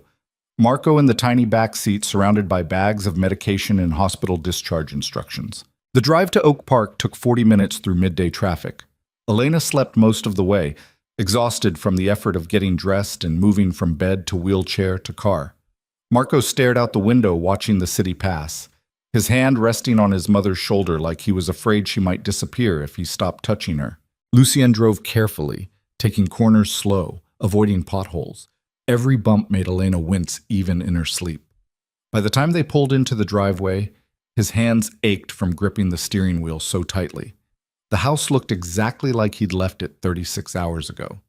Same blue shutters, same crack in the driveway, same basketball hoop with the fraying net. Except now the front door still had red spray paint across it. We know where they sleep. Marco saw it first. What's that? Lucien had hoped to clean it off before they got home. Too late now. Nothing, just vandalism. I'll take care of it. Is it from the people you killed last night? Jesus. The kid didn't hold back. No, they're dead. This was from before. Are more people coming? I don't know, maybe. What if they hurt Mom? They won't. I won't let them. Marco looked at him like he was trying to decide if his father was capable of protecting anyone. Lucien wasn't sure himself, but he'd die trying. That much he knew.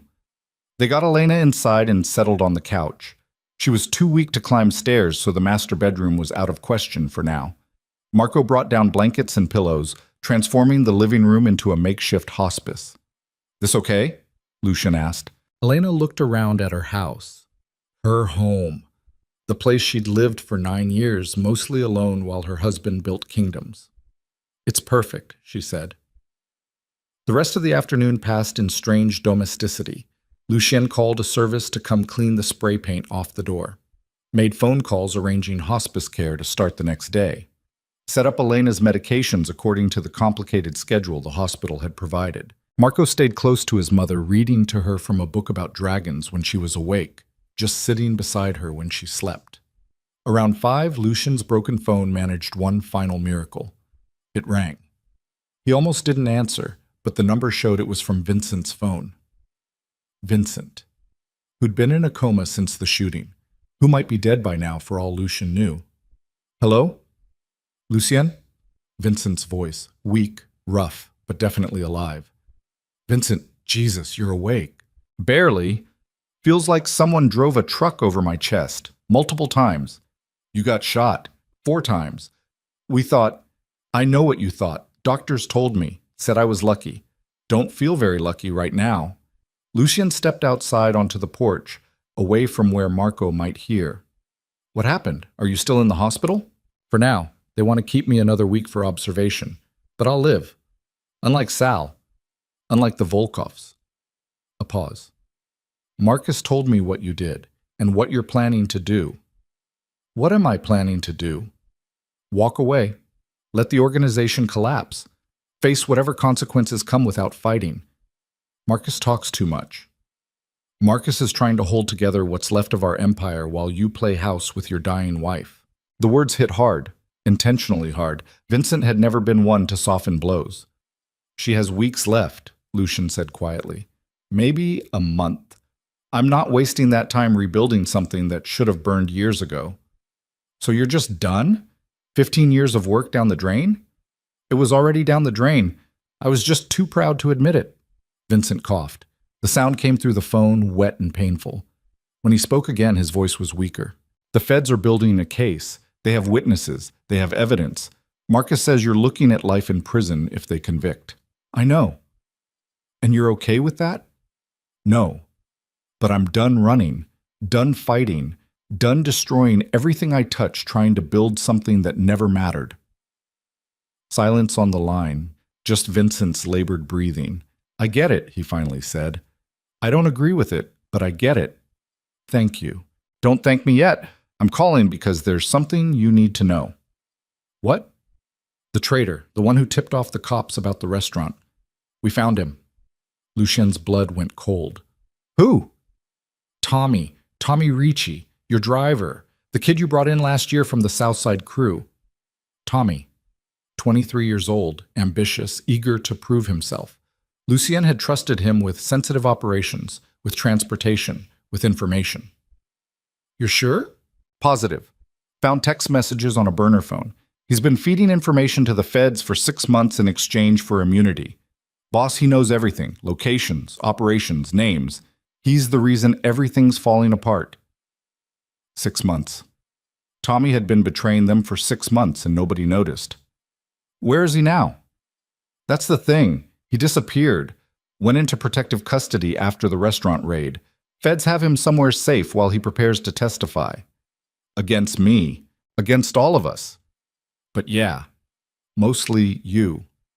Lucien leaned against the porch railing, watching the sun sink toward the horizon. The sky had turned orange and purple, beautiful in the way endings sometimes were. Let him testify, Lucien said. I'm done fighting this. Boss, wah. I mean it, Vincent. I'm done. Let the feds build their case. Let Tommy say whatever he needs to say. I'm not running. I'm not hiding. I'm spending what time I have left with my family, and then I'm facing the consequences like a man instead of a coward. More silence. Then, you've changed. Yeah, I have. For better or worse? I don't know yet. Ask me in a month. You might not have a month. The feds could come for you tomorrow. Then they come tomorrow. Either way, I'm not abandoning my wife again. Vincent sighed. The sound carried resignation and something that might have been respect. Okay, boss. I'll pass the word. Organization's officially dissolved. Everyone's on their own. Take care of them, Vincent, the guys who are left. Make sure their families are provided for. There's money in the offshore accounts. Access codes are in my office safe. I know where they are? Good. Distribute it fairly. And Vincent? Yeah? Thank you for everything, for 15 years of loyalty. I know I didn't deserve it. You're right, you didn't, but we gave it anyway. A pause. Good luck, Lucien. I hope you find whatever you're looking for in there. The line went dead. Lucien stood on his porch watching the sunset and thinking about Tommy, about betrayal, about how everyone eventually broke under enough pressure. He couldn't even be angry. In a way, Tommy had just accelerated what was always going to happen. The empire was built on violence and fear. Sooner or later, it was always going to collapse. At least now it would collapse while Lucien was somewhere else, somewhere that mattered. The days that followed developed a rhythm. Mornings started early. Elena's pain was worst in the morning, requiring careful management of medications. Lucien learned to track doses, watch for side effects, anticipate needs before she had to ask. Marco went to school most days despite wanting to stay home. Elena insisted. She didn't want his education disrupted, didn't want him remembering these final weeks as nothing but watching his mother fade. So Marco would leave reluctantly each morning, and Lucien would sit with Elena through the quiet hours. They talked. Really talked. For the first time in years. About their past. About the early days when they were young and broke and stupid in love. About the moment everything started changing. About regrets that piled so high there was no counting them all. Do you remember our wedding? Elena asked one afternoon. City Hall, Tuesday. You wore that white dress from Goodwill. It cost $7. I felt like a princess. You looked like one, Elena smiled. Liar. I looked like a broke girl in a cheap dress, but you looked at me like I was the most beautiful thing you'd ever seen. Because you were. When did you stop seeing me like that? The question cut deep. Lucien thought about it honestly. Tried to pinpoint the exact moment Elena had transformed from the woman he loved into an obligation he resented. I don't think I ever stopped, he said finally. I think I just started seeing other things more. Power, money, respect. And I convinced myself those things were for you, for us, but really they were for me, for my ego. At least you can admit it now. Too late though, isn't it? Maybe. Maybe not. We're here now. That counts for something. Did it? Lucien wasn't sure. Being present after 15 years of absence felt like too little too late. But Elena seemed to think it mattered, so maybe it did. The hospice nurse came daily. A woman named Patricia, late 40s, kind face.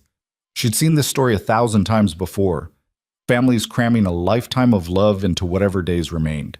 She never judged, just showed Lucien how to manage the medications, how to help Elena stay comfortable, how to recognize when the end was approaching. You're doing good, Patricia told him after the first week. A lot of family members can't handle this, but you're present. That's what matters most. Present. That word again.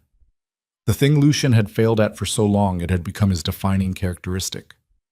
The absent father. The distant husband. But not anymore. The police never came. Every day, Lucien expected sirens, expected federal agents to kick down the door with arrest warrants. But it never happened. He called Marcus once to ask why. Building a case takes time, Marcus explained. They want it airtight before they move, probably waiting for Tommy to finish his testimony. Could be weeks, could be months. Or they're watching, waiting to see what I do next. Maybe. Does it matter? No, I'm not going anywhere. And he wasn't. Lucian stayed in that house in Oak Park, caring for his dying wife and trying to be a father to a son who was slowly learning to trust him again. Marco's nightmares stopped. Or maybe they just changed.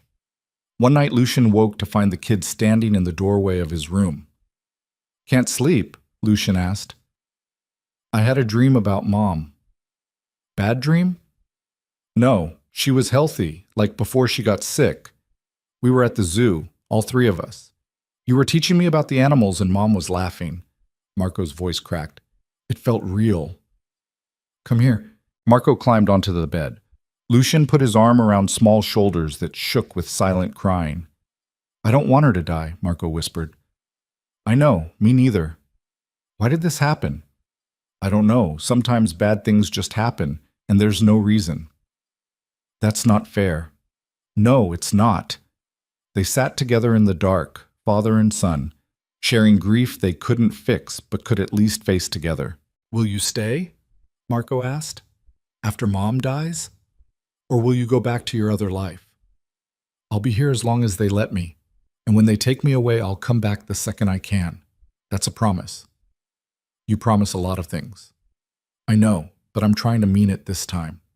Marco didn't respond, just leaned against his father and eventually fell back asleep. Lucian carried him to his bedroom, tucked him in, and stood in the doorway watching him breathe the way he'd watched Elena breathe so many nights, grateful for each inhale, terrified of the eventual exhale that wouldn't come. Mike. Elena deteriorated faster than the doctors predicted. By the end of the third week, she couldn't walk without assistance. By the fourth week, she rarely left the couch. Her skin had taken on a gray pallor. Her breathing sounded labored, even with oxygen, but her mind stayed sharp. She spent her wakeful hours organizing the future she wouldn't see. "I made a list," she said one morning, handing Lucian a piece of paper. He recognized her handwriting.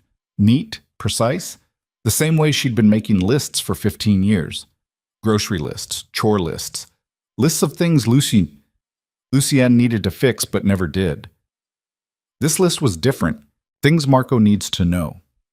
"His grandfather's watch is in my jewelry box. Give it to him on his 18th birthday.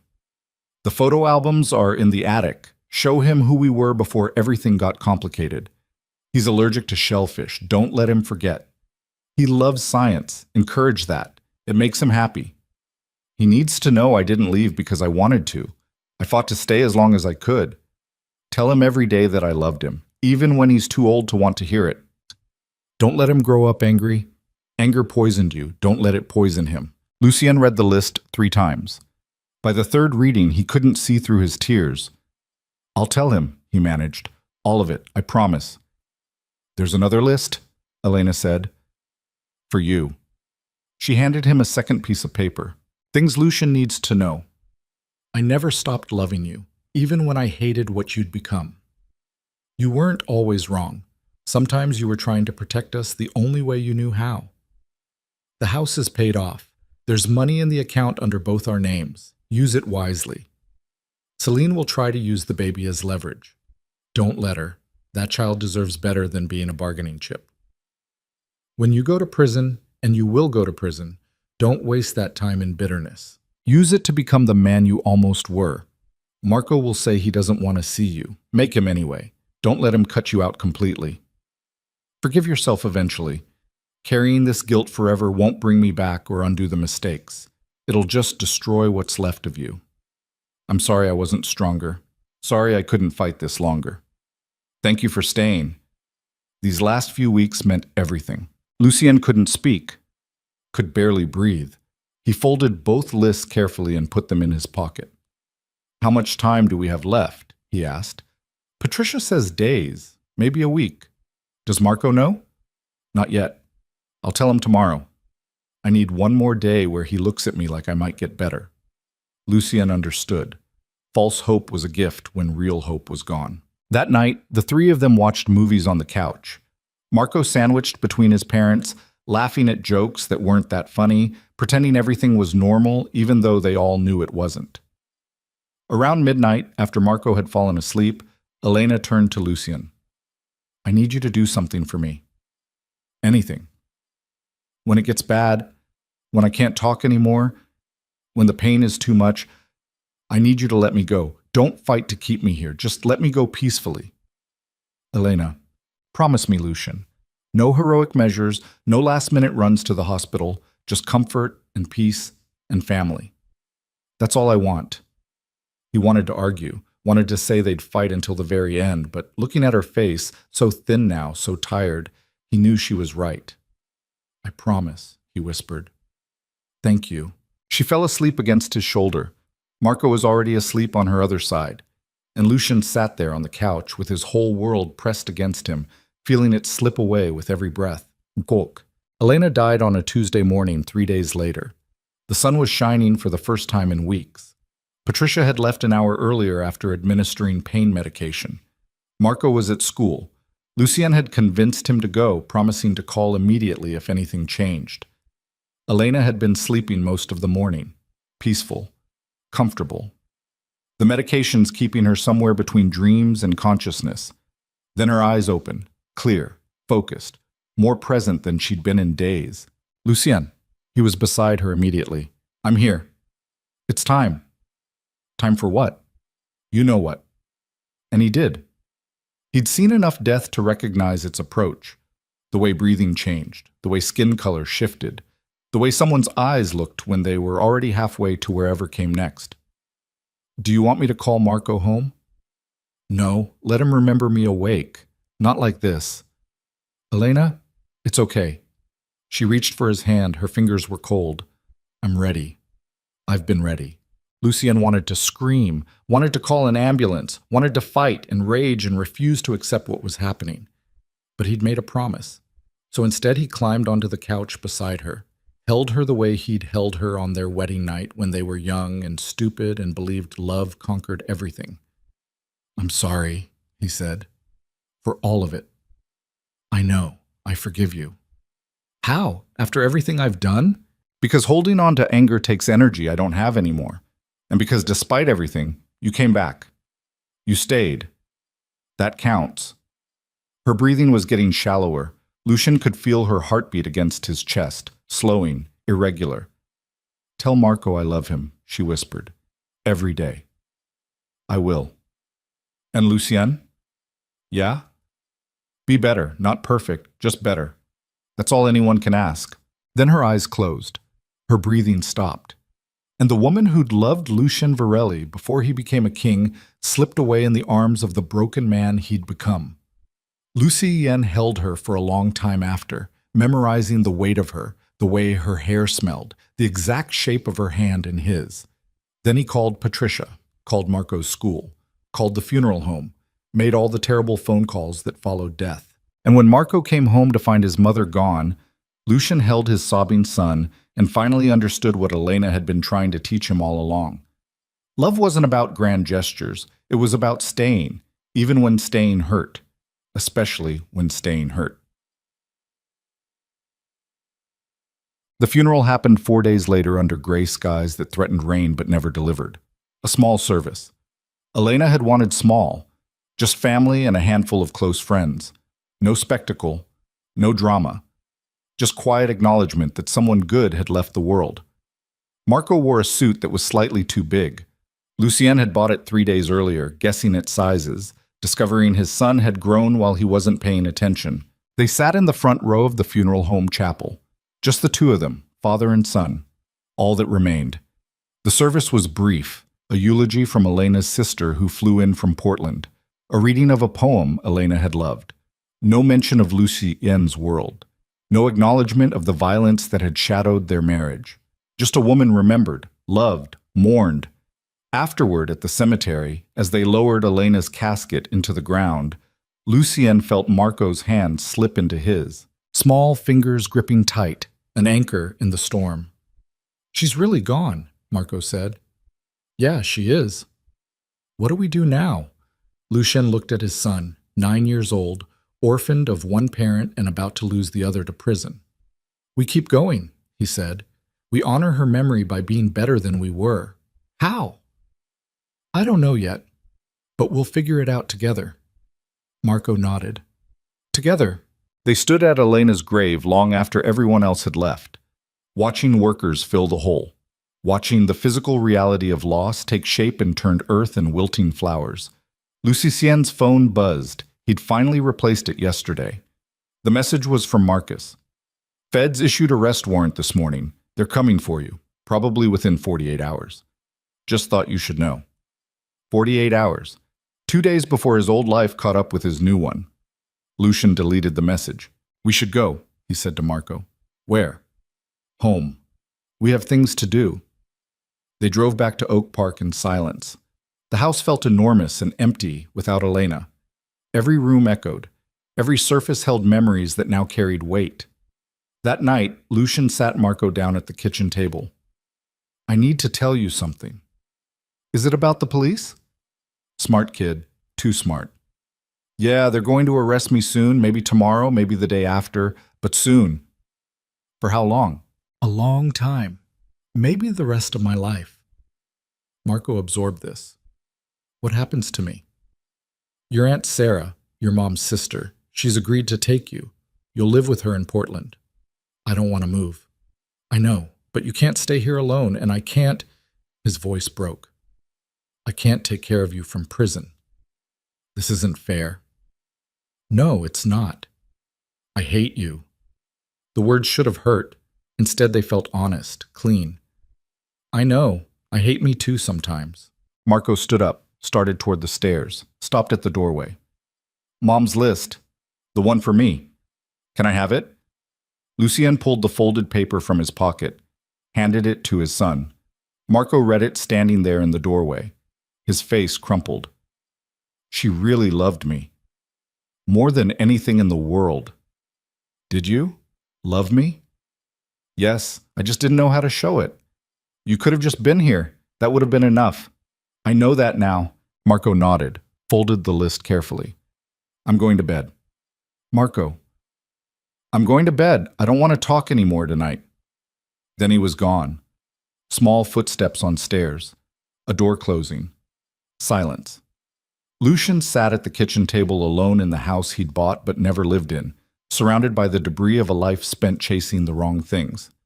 His phone rang. Unknown number. He almost didn't answer, but something made him pick up. Mr. Varelli? A woman's voice, professional. This is Agent Sarah Chen with the FBI. I'm calling to inform you that a federal warrant has been issued for your arrest on charges of racketeering, murder, and conspiracy. I'd like to arrange for you to surrender voluntarily tomorrow morning rather than forcing us to come to your residence. What time? 9 a.m., Federal Building downtown. Bring a lawyer if you have one. I don't. Then we'll arrange for a public defender. Mr. Varelli, if you don't show up, we will come for you. And given your history, that won't be pleasant. I'll be there. Silence on the line, like the agent had expected resistance. Thank you, she finally said. That makes this easier on everyone. The call ended. Lucien sat holding his phone, looking at the clock on the wall. 20 hours. He had 20 hours left before walking into federal custody. 20 hours to be a free man. 20 hours to be a father. He climbed the stairs slowly, knocked on Marco's door. Go away. Please, I need to tell you something. After a long moment, the door opened. Marco stood there in pajamas, eyes red from crying. What? I turn myself in tomorrow morning, so tonight's our last night. I don't want to waste it fighting. What do you want to do? Lucian thought about it, about all the nights he'd missed, all the bedtime stories unread, all the moments abandoned for meetings and deals, and the endless pursuit of power. I want to read to you, he said.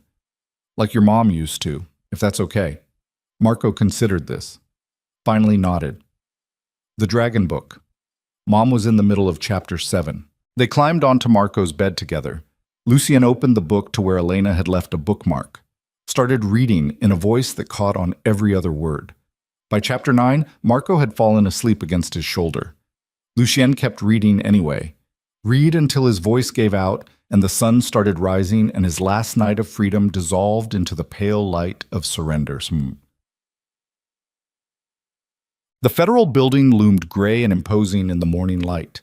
Lucien arrived at 8:45, early. He'd left Marco with a neighbor who'd agreed to watch him until Aunt Sarah arrived later that afternoon. Their goodbye had been brief. Marco had hugged him hard, hadn't said a word. Some goodbyes were too big for language. Agent Chen met him in the lobby. Young, efficient, the kind of federal agent who'd built her career on cases like this. Mr. Varelli, thank you for coming voluntarily. Not like I had much choice. Everyone has choices. You could have run. You chose not to. That will be noted in your file. She led him through security, took his personal effects, walked him to a processing room where other agents waited with cameras and fingerprint scanners and all the machinery of criminal justice. The process took 3 hours. Photographs from every angle, fingerprints, DNA sample, medical examination, background interview. By noon, Lucien had been officially transformed from a person into a defendant. They led him to a holding cell to await arraignment. Small concrete room, metal bench, bars on the window. The cliché made reality. Lucien sat on the bench and thought about Elena, about Marco, about the life that had led him here. The door opened. A public defender entered. Mid-30s, tired eyes, carrying a file that probably held every terrible thing Lucien had ever done. Mr. Varelli, I'm Daniel Ross. I've been assigned as your counsel. How bad is it? Ross opened the file. They have 14 witnesses ready to testify. Physical evidence linking you to multiple crime scenes, financial records showing money laundering, phone records, text messages. Mr. Varelli, I'm going to be honest with you. This case is airtight. So I'm looking at life. Unless you're willing to cooperate, name names, provide testimony against other members of your organization in exchange for a reduced sentence. Lucien thought about Vincent recovering in a hospital bed, about Marcus trying to hold together what remained, about all the men who'd followed him into violence, trusting he'd protect them. No, I'm not testifying against anyone. Then, yes, you're looking at life, possibly multiple consecutive life sentences. How soon? Trial probably won't happen for a year. Maybe 18 months? You'll be held without bail given your flight risk status. A year. 18 months. Time spent in a cell waiting for a verdict everyone already knew. Is there anything you want me to fight for specifically? Ross asked. Visitation rights. My son. I want to be able to see him, talk to him. Even from prison. Ross made a note. I'll try. But given the severity of the charges, they might restrict contact. Try anyway. He's all I have left. The lawyer nodded, closed his file. The arraignment is scheduled for 3 this afternoon. I'll be there with you. Just plead not guilty for now. We'll figure out strategy later. He left. The door clanged shut, and Lucien sat alone in a concrete box, thinking about karma and consequence and the price of becoming someone you didn't recognize.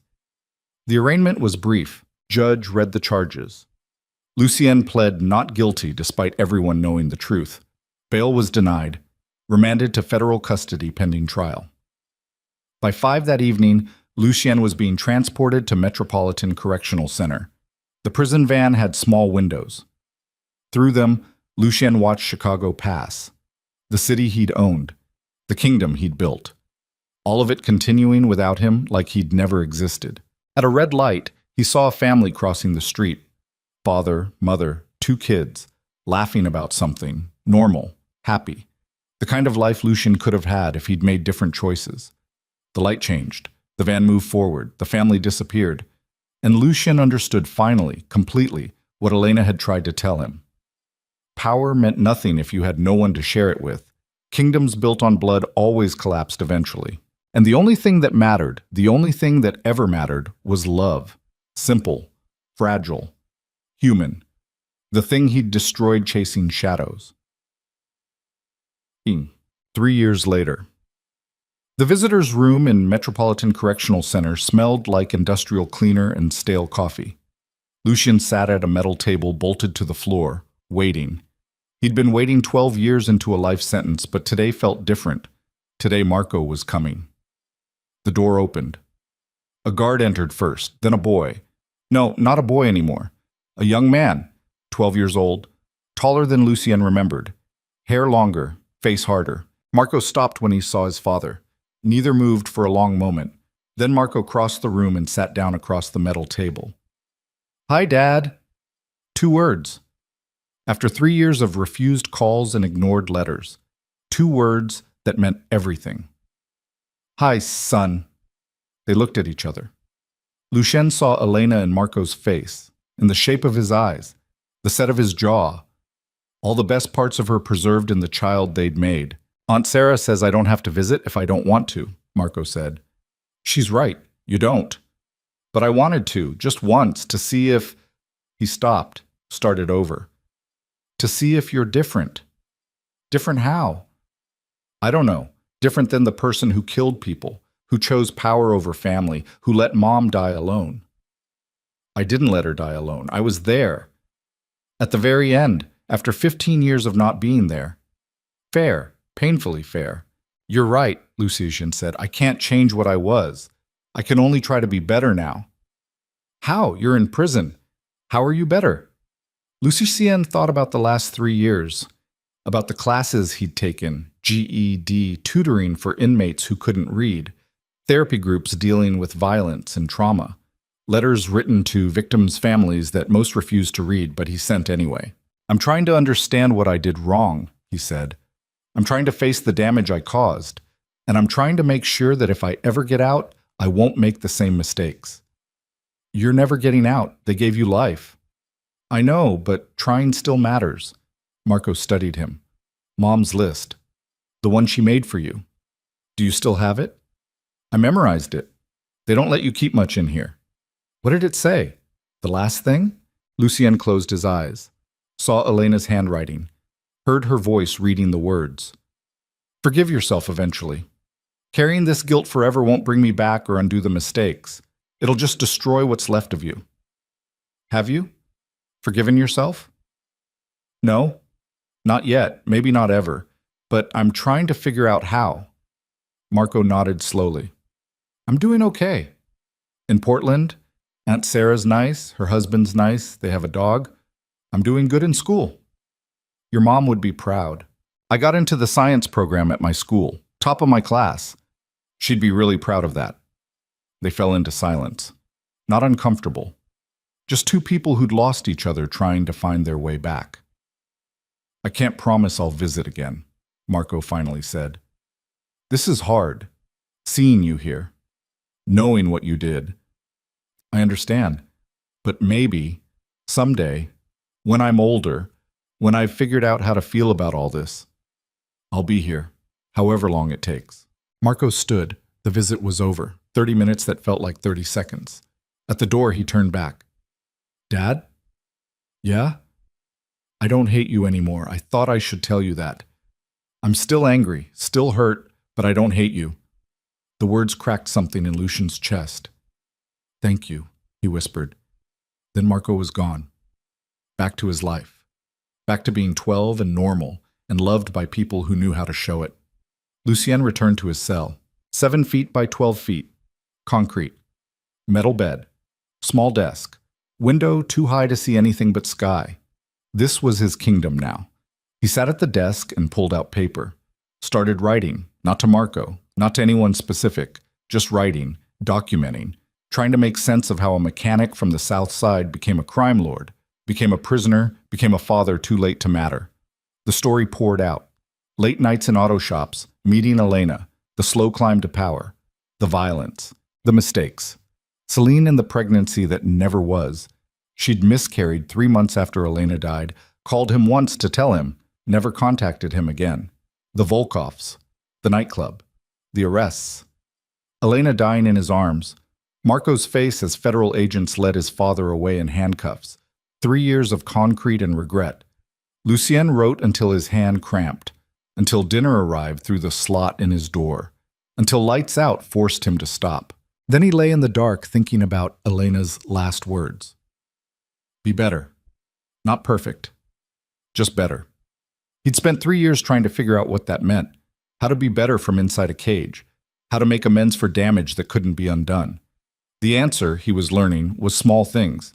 Teaching other inmates to read, calling out violence before it escalated, writing letters that might never be answered, choosing every single day to be marginally better than the man he'd been. Not redemption.